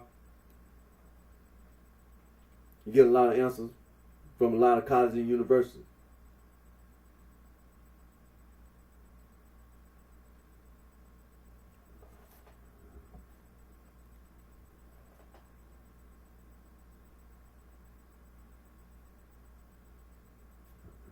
And again, the author of the book, the Timaeus, is Plato.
I mean, you get a lot of answers. Google Books.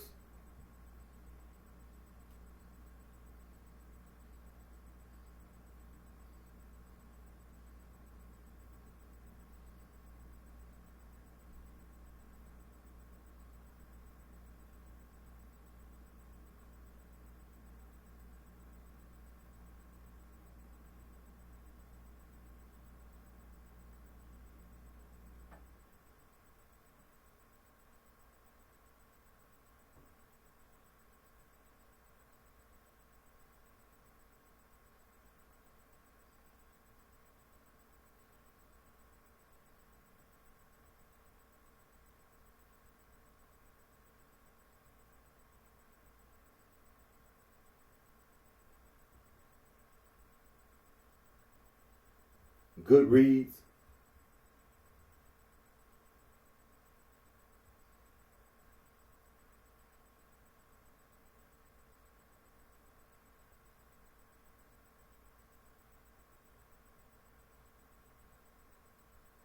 Oh,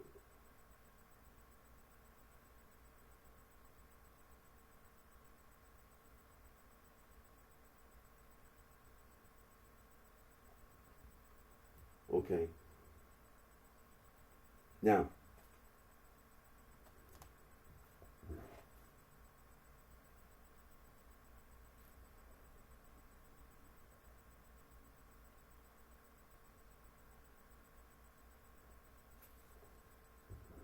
one of the places you can go to read the book is the Internet Archive, archive.org. Now, I kind of went there.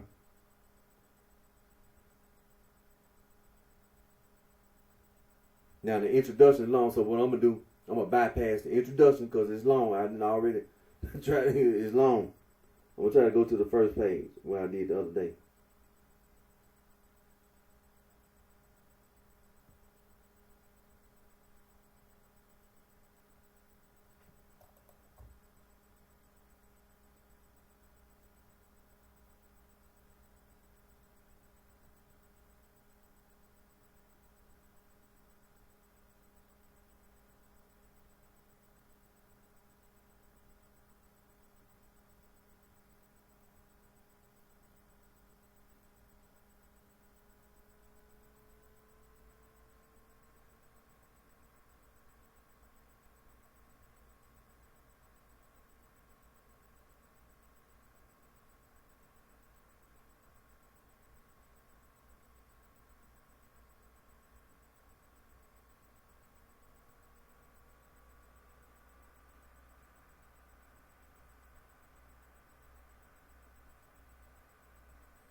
Now, like I said, I'm on the Internet Archive. My little tablet is kind of loading, but I'm still looking at the Internet Archive on my desktop. And the Timaeus of Plato. Now, like I said, the introduction on the Internet Archive is like, from page 1 to page 53. The introduction kind of long. So I get to the actual book itself, page 54 of the Internet Archive. And so,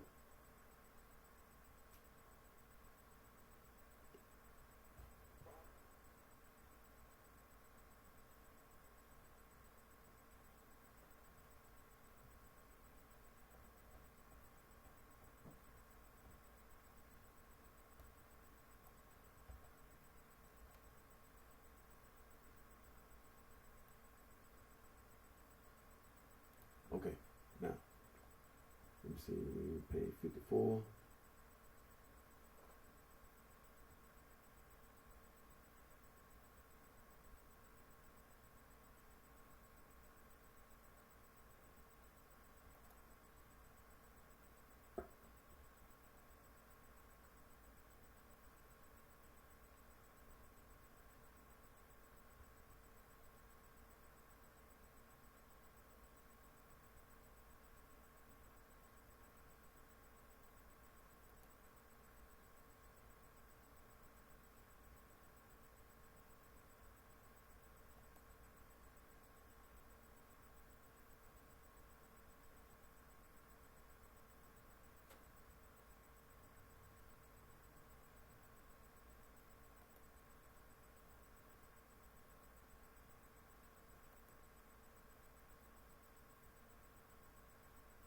Right.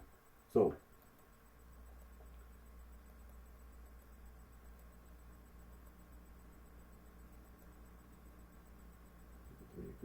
right.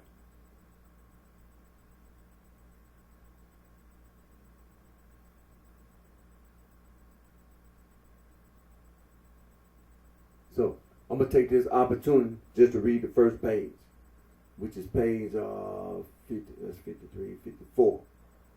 And it gives you an entry of the persons of the dialogue.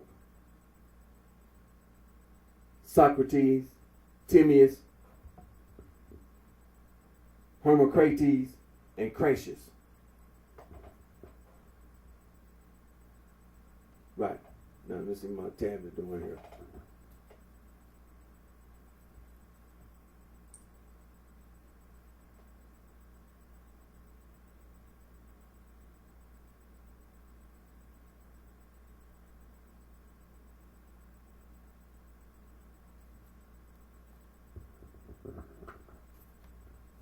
Now my tablet taking a little long to load. But like I said, I'm just gonna take the opportunity to read this first page of the Timaeus. The very first page where it begins. Now this is the Internet Archive. So like I said, the introduction was like 50 some pages. So when you get to the first part of the book, actually from the Internet Archive, it's page 53, then 54. So, like I said, I'm just going to read page 54. Now, little pop quiz. What's the title of the book that Plato wrote?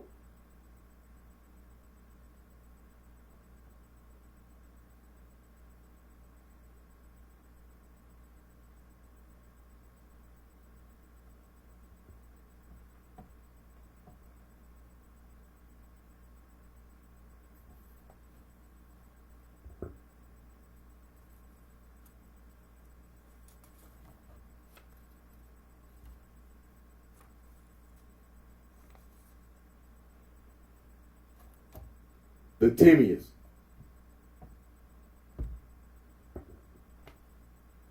Now, like I said, I'm going to read the first page. This page, Internet Archive.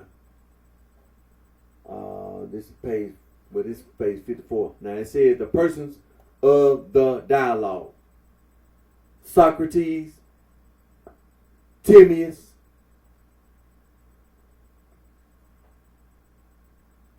Homocrates,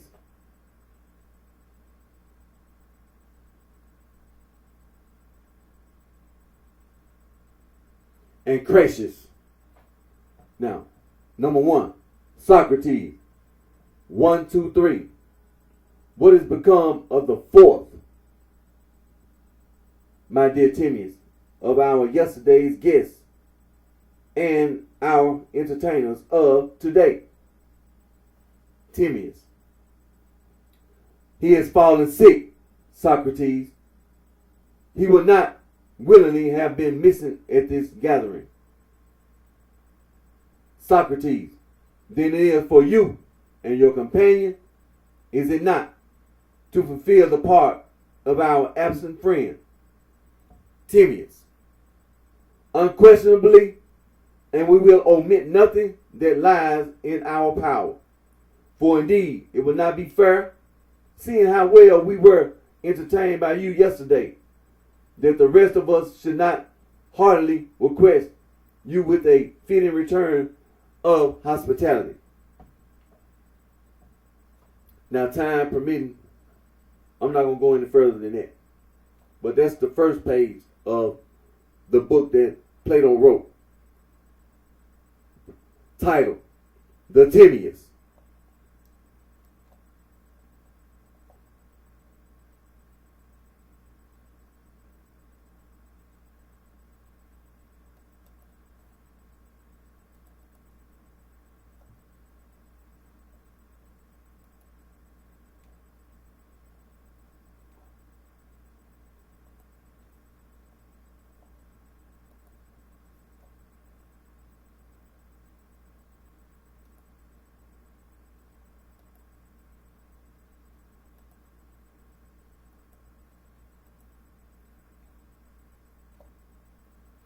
So like I said, my tablet, it didn't load.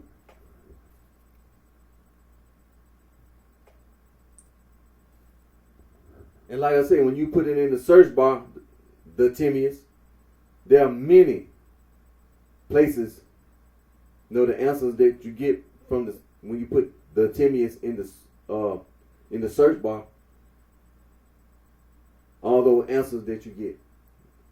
Google reads. There's a lot of ebooks. There's a lot of PDFs for you. You don't have to just not only the Internet Archive, because I took time, the Gutenberg project. There's some places I haven't read the book, but I'm gonna actually get into the actual reading up. I haven't really just sat at but I am gonna get into it now. Like I said, on my tablet, the book didn't load all the way. A lot of time it just, being on the inside.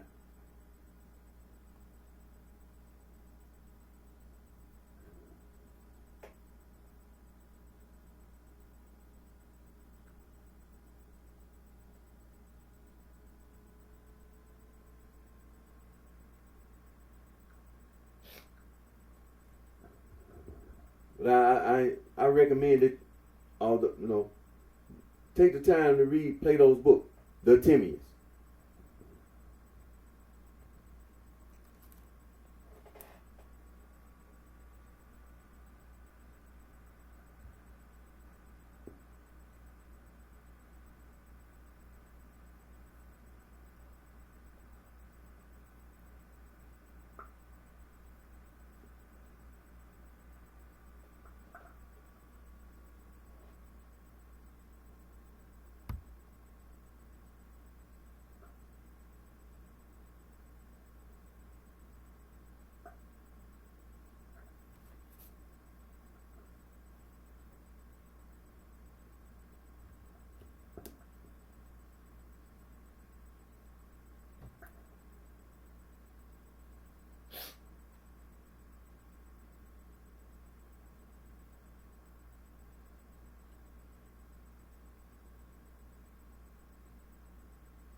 Got that crucial conflict.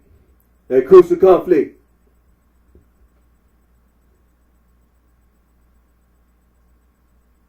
From the city of Chicago, from the South.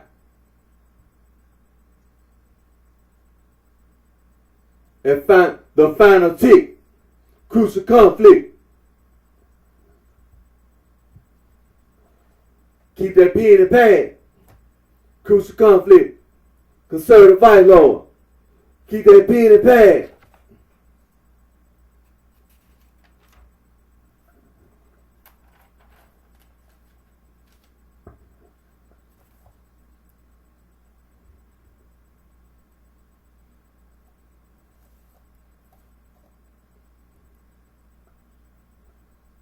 Crucial conflict.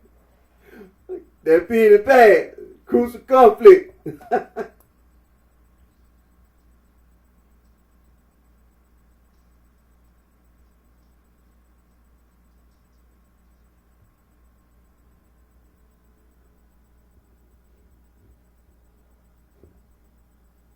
Broken to the left, man. Broken to the left, man.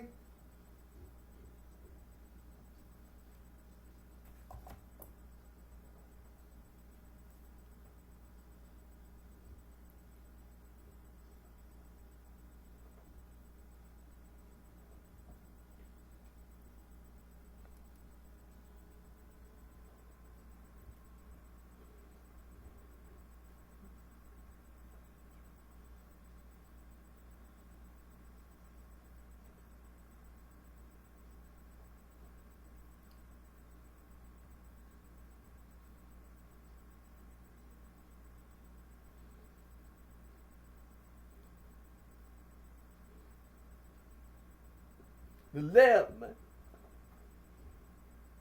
Should've broken to the left, man. Should've broken to the left, man. Should've broken to the left, man.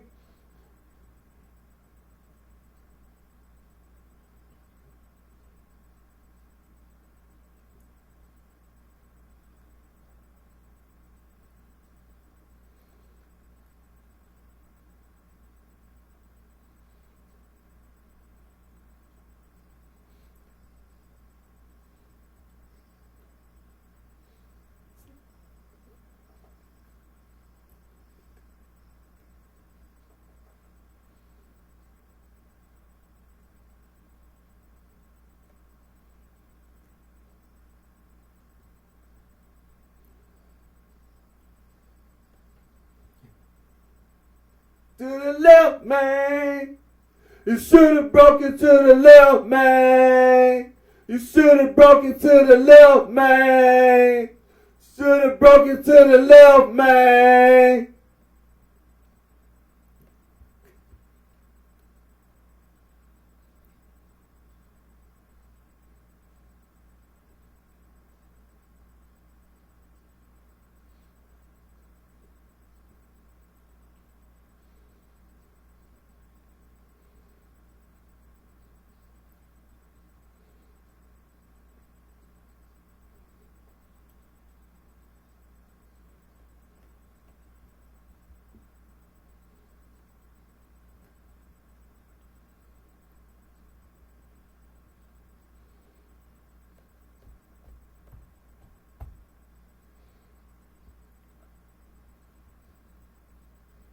Left, man.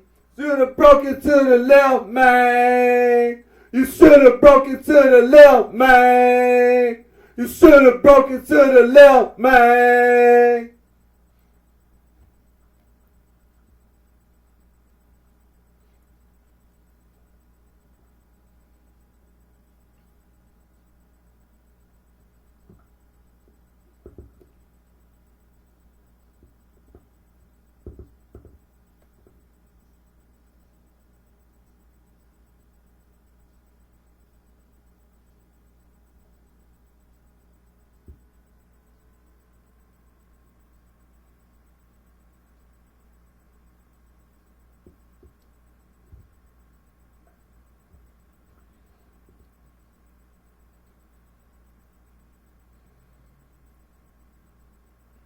man.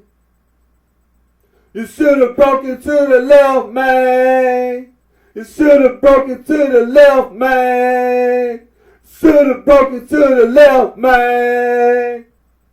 Broken to the left, man. Should have broken to the left, man.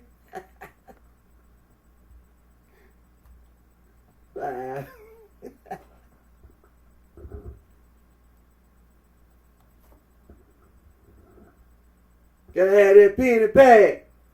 Crucial conflict. Gotta have that pen and pad ready.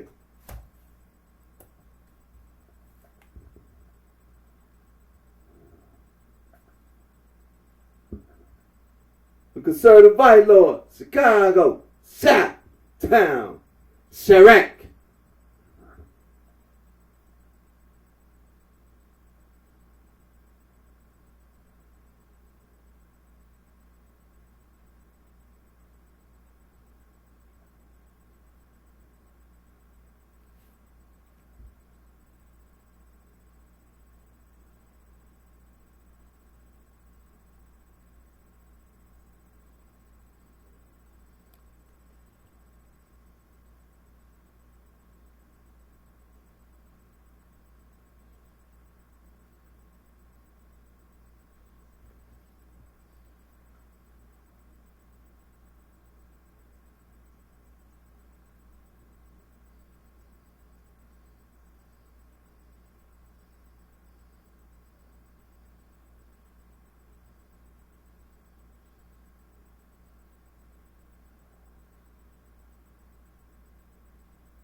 Crucial conflict.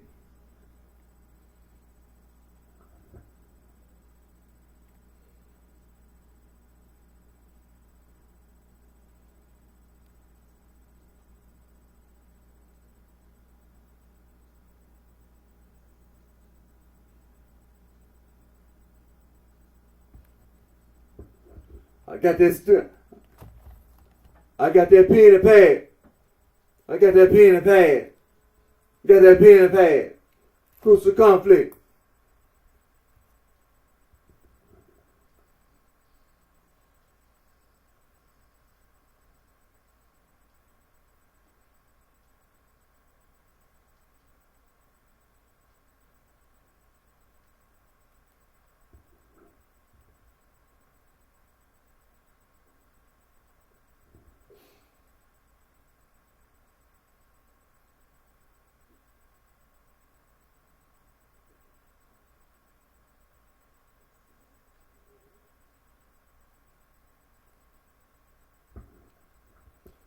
Universal love on this holy divine day.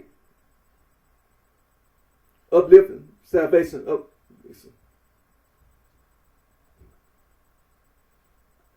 universal love. Crucial conflict.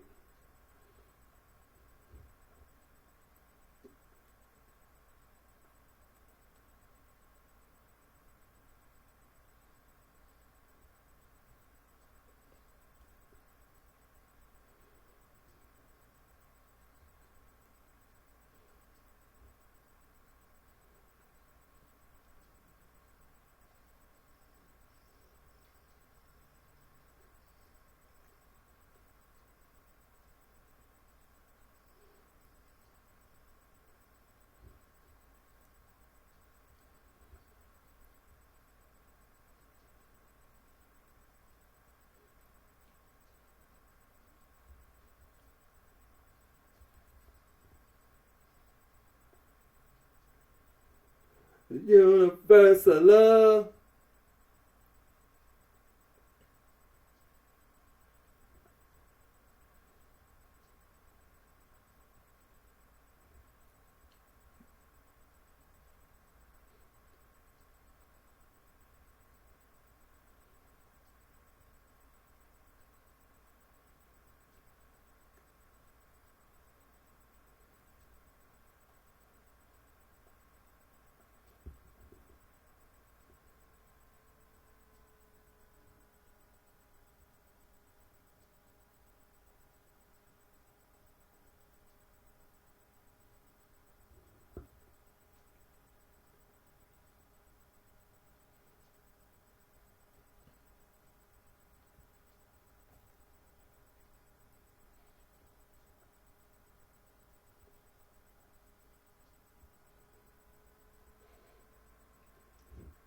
and universal love.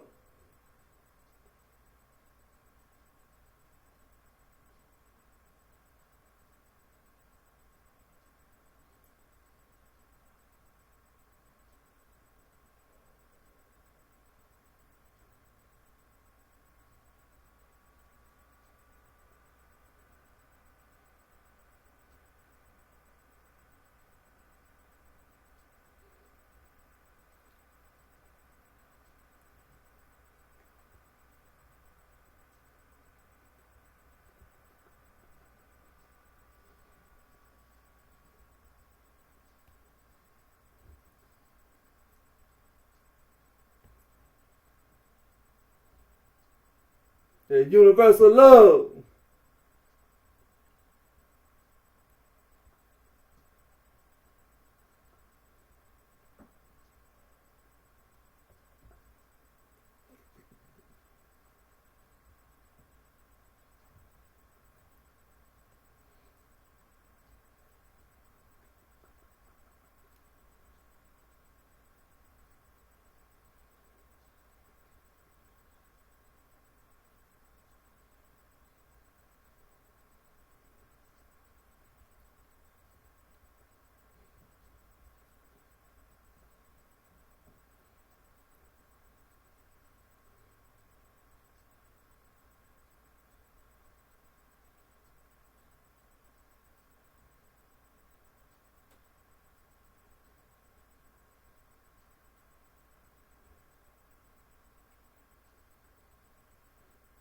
And universal love.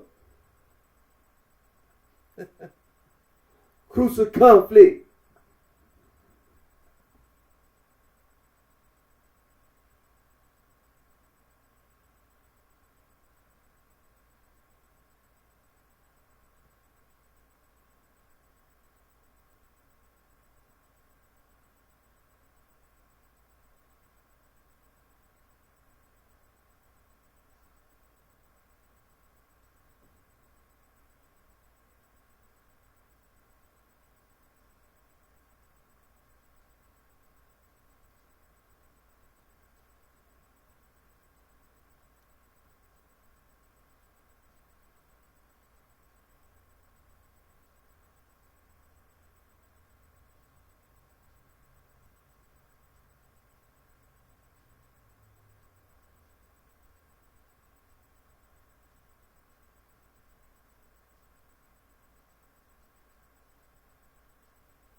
Crucial conflict.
Hanging in a circle.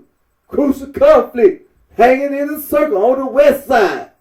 That's how we do it.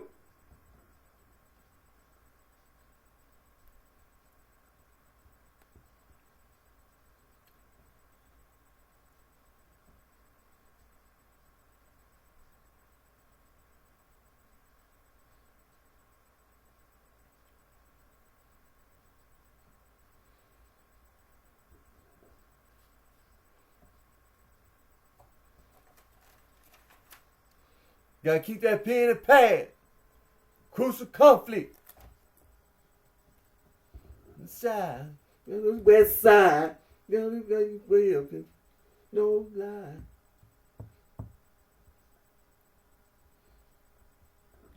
We got high. That's how we do it in the shine. Crucial conflict. In the circle.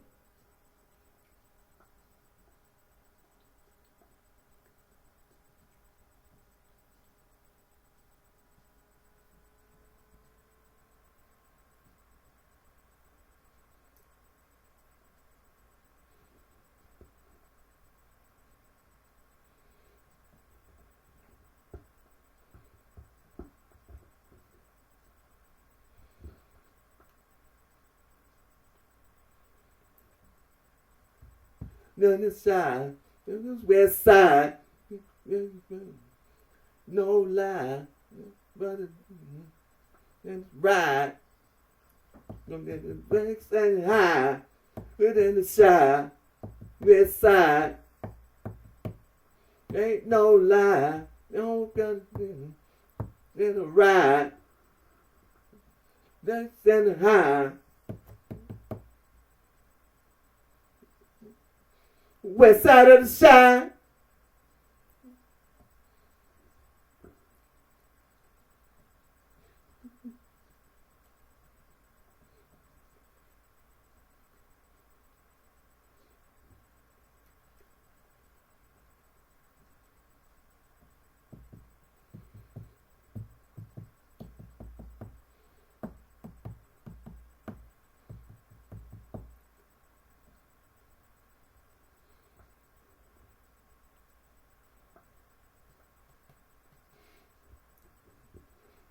West side, you don't know lie, but the women, they're the ride, get the circle, but the things done high.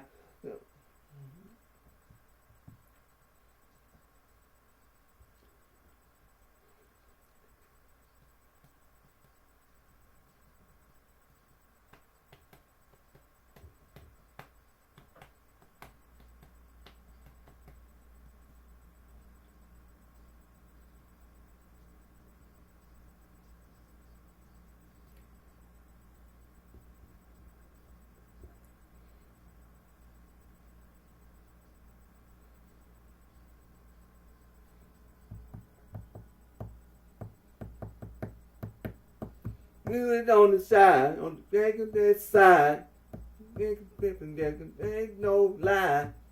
Bunch of women, there's a ride, in the circle, things getting high, in the side, west side, ain't no lie.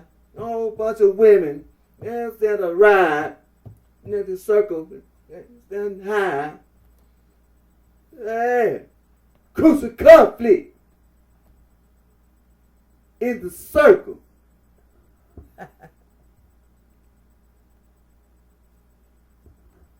Crucial conflict, man. I gotta keep that pen and pad.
Crucial conflict.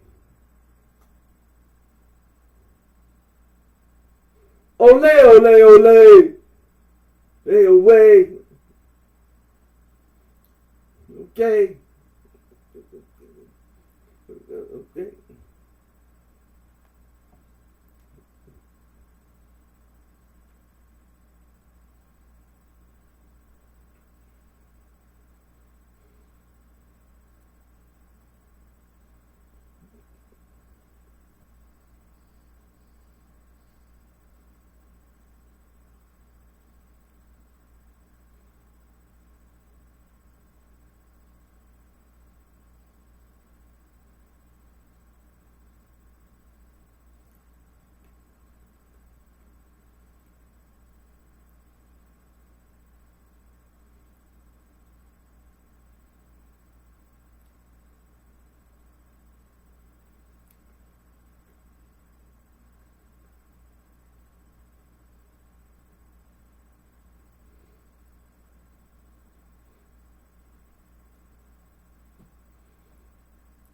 Ole, ole. Away, away.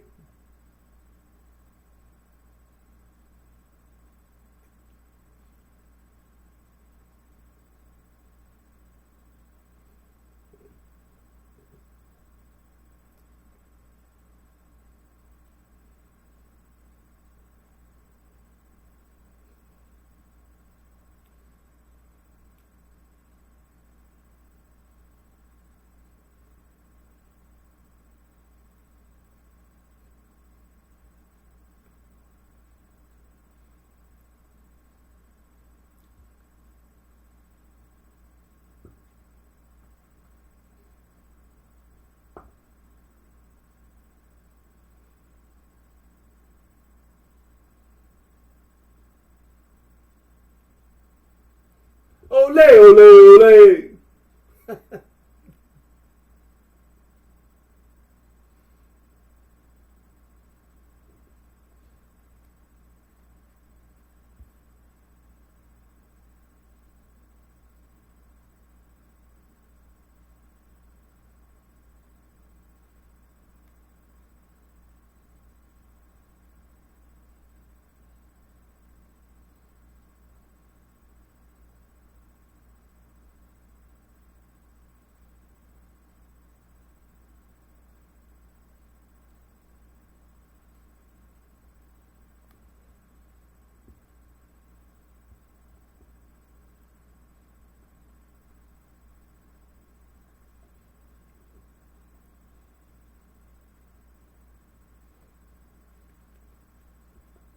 Ole, ole, ole.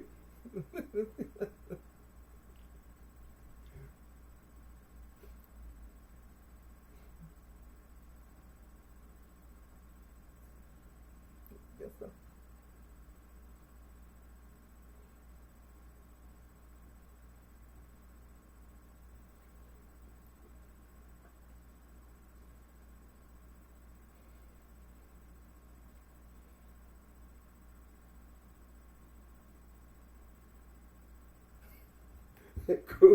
Crucial conflict. Ole, ole, ole. What? I got my pen and pad. I got my pen and pad. I got my pen and pad. Crucial conflict. Ole, ole, ole. Man. What?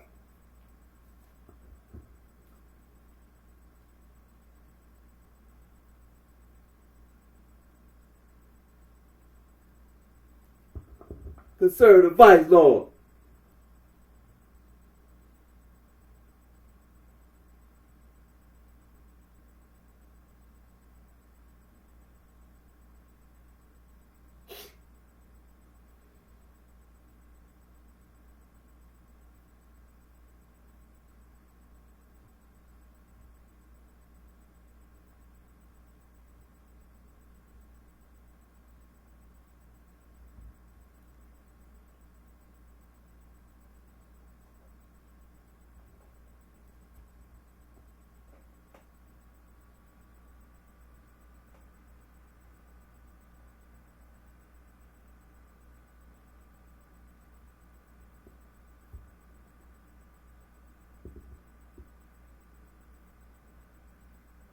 Man, boy, I got my pen and pad. Man. Conservative, man, I got my pen and pad. Man, Chicago, Chi-Town, Chirac, Zay Ticket, Chirac.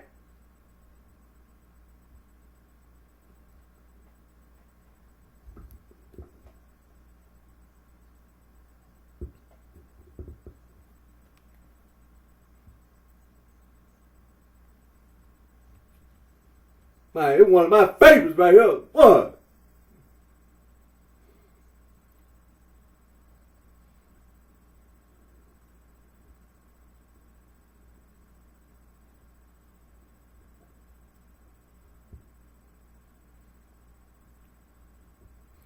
Tell him, say ticket, tell him.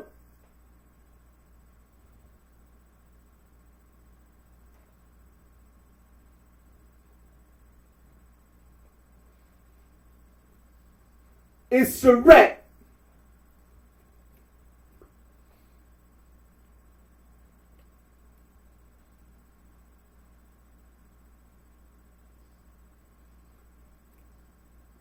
How they talk, they got female tendencies.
Zay Ticket, Chirac. Man, got my pen and pad, man. I'm telling you, man.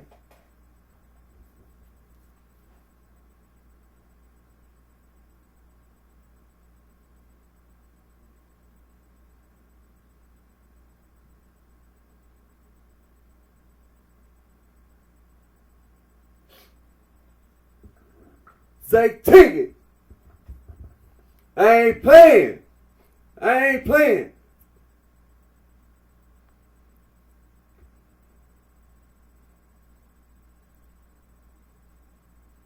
Let these niggas know that we ain't playing.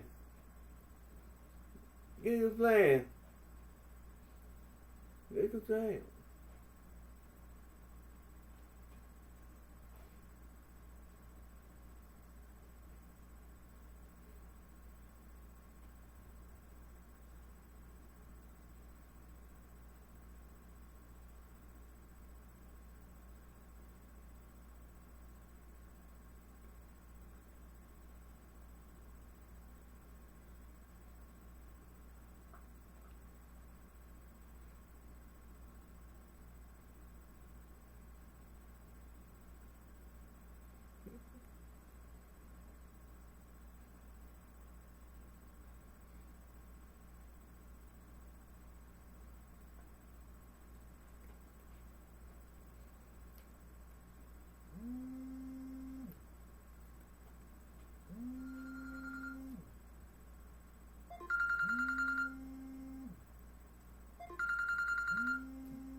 Let them know we ain't playing.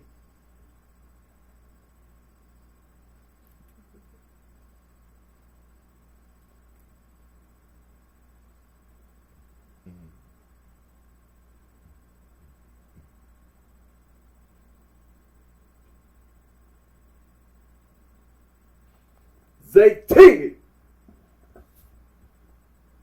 ain't playing.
This another Zay Ticket and featuring Lil 4 Mob, T Moolah.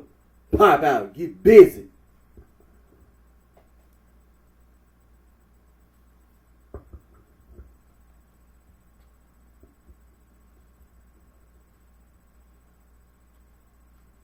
Pop out, get to busy. Get to busy. Get busy.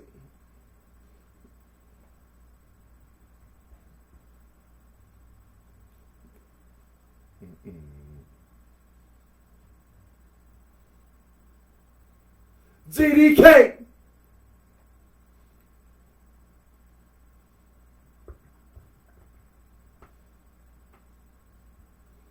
You're a hitter.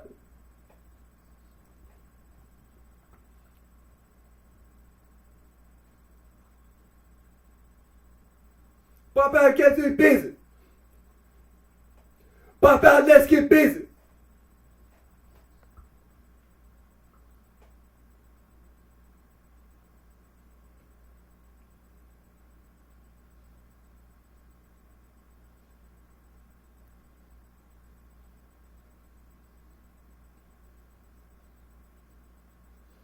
Head to the left.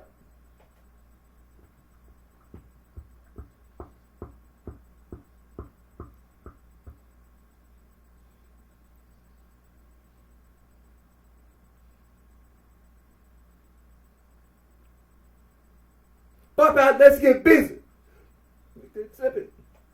Pop out, let's get busy.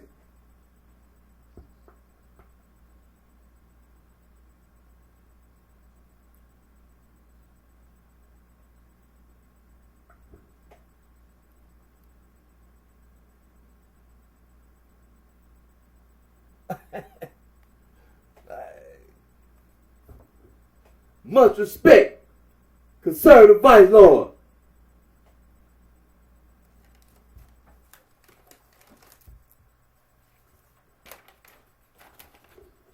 Keep my pen and pad with me. Keep my pen and pad.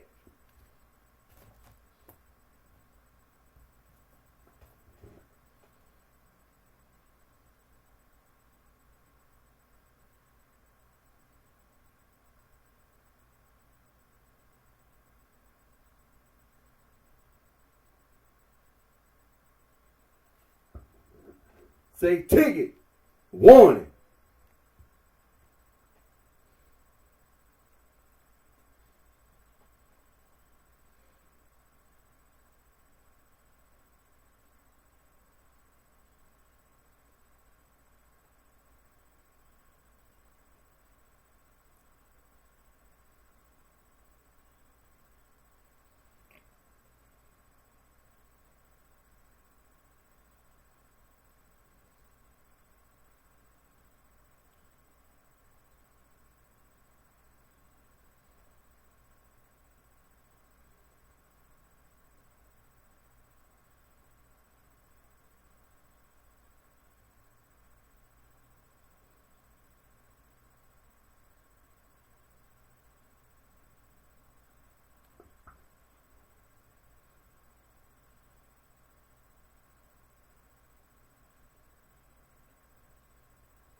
Sir, the vice on say ticket, man.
Say ticket.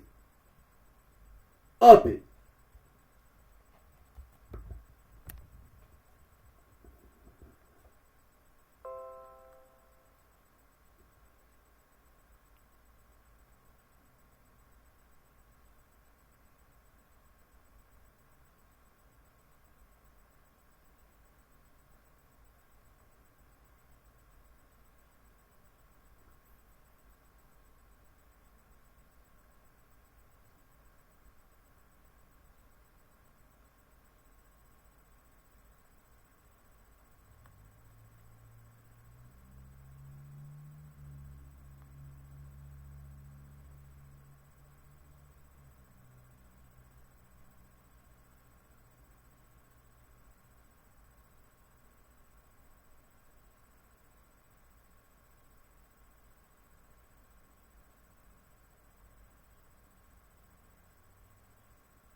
Zay Tiggy. It's a Yikes remix. Conservative Vice Lord.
Zay Tiggy.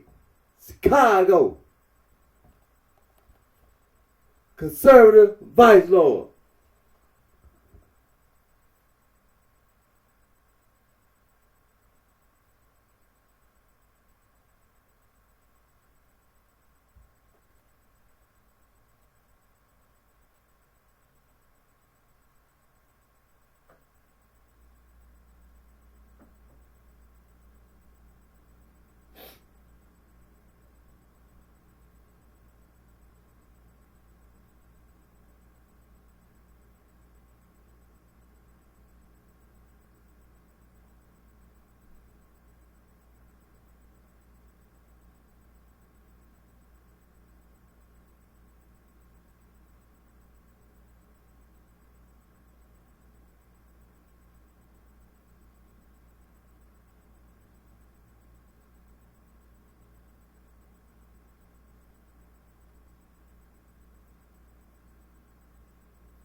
before I get ready to end my video, man, conserve the vice lord.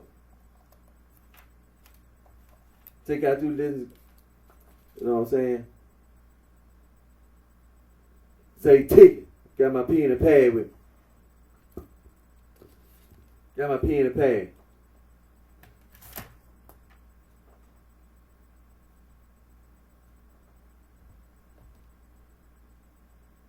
Casino.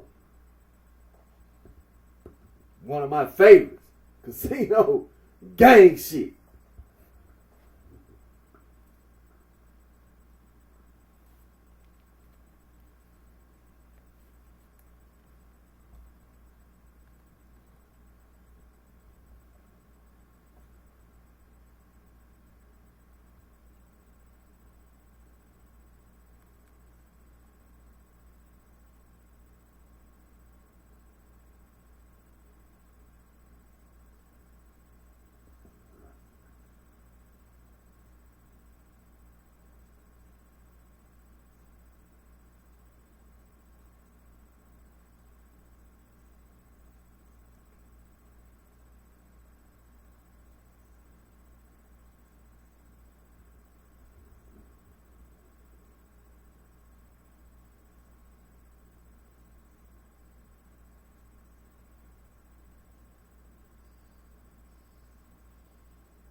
Casino. It's a gang shit.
This casino. Drop a op.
Yeah, casino. Drop a op.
Now you know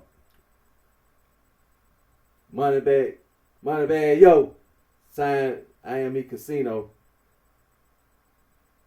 YTB Fetch signed to Bread Gang, you know.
man. Conservative vice lord. Conservative vice lord. There's something that ain't gotta say nothing else. Conservative vice lord.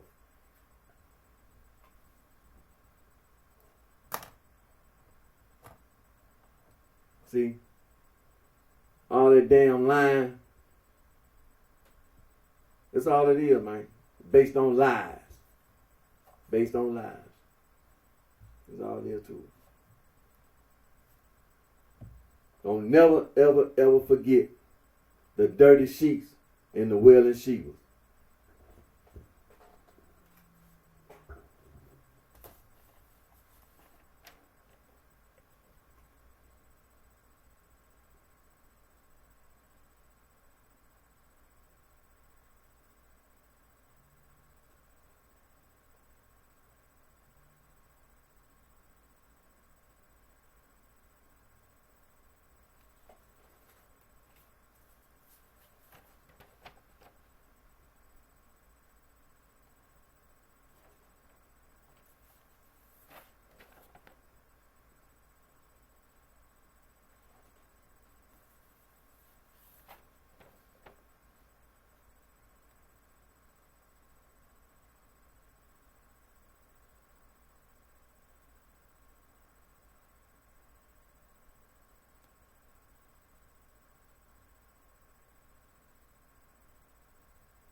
Now, I ain't forgot about the war in Ukraine, but I know really ain't nothing changed.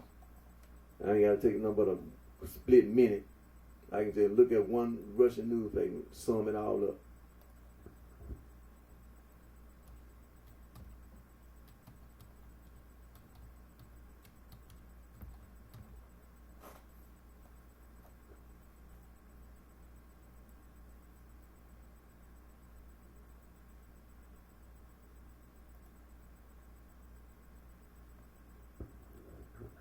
I can go over here to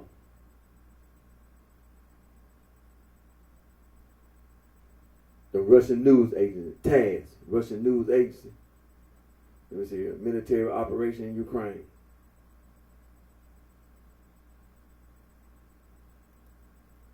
Won't take no more split second.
Now, just one quick article. The Russian forces advanced 100 or 150 meters in Akyomov. The PMC Wagner founder says it was yesterday. The PMC Wagner forces have advanced 100 or 150 meters in Akyomov, known as Bakhmut in Ukraine, on Saturday. So the Ukrainian armed forces have control over the remaining 2.98 square kilometers of the city. PMC Wagner founder Yevgeny Prigozhin said on Saturday. So, you know,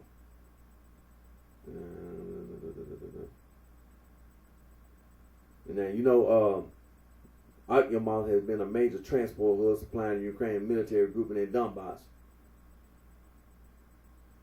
And that Russian forces have taken control of nearly 90% of Akyomov. Acting DPR head Dennis Pushkin said that Russian forces had advanced in the city's northwestern and western parts, but the situation Akyomov remained tense. So, you know, but like I said, that was just a quick minute.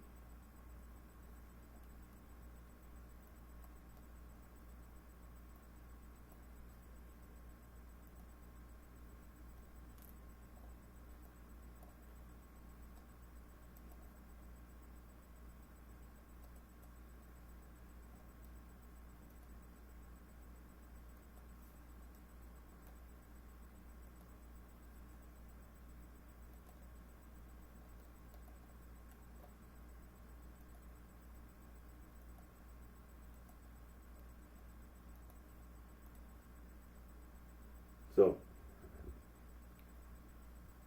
that's all I gotta say about the war in Ukraine. You know. But I'm gonna get ready to end today's video.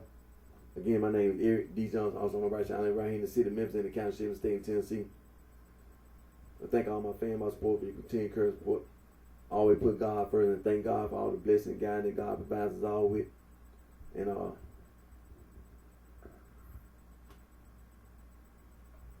until next time, you know, take care of yourself. Wish each and every one of you the very best.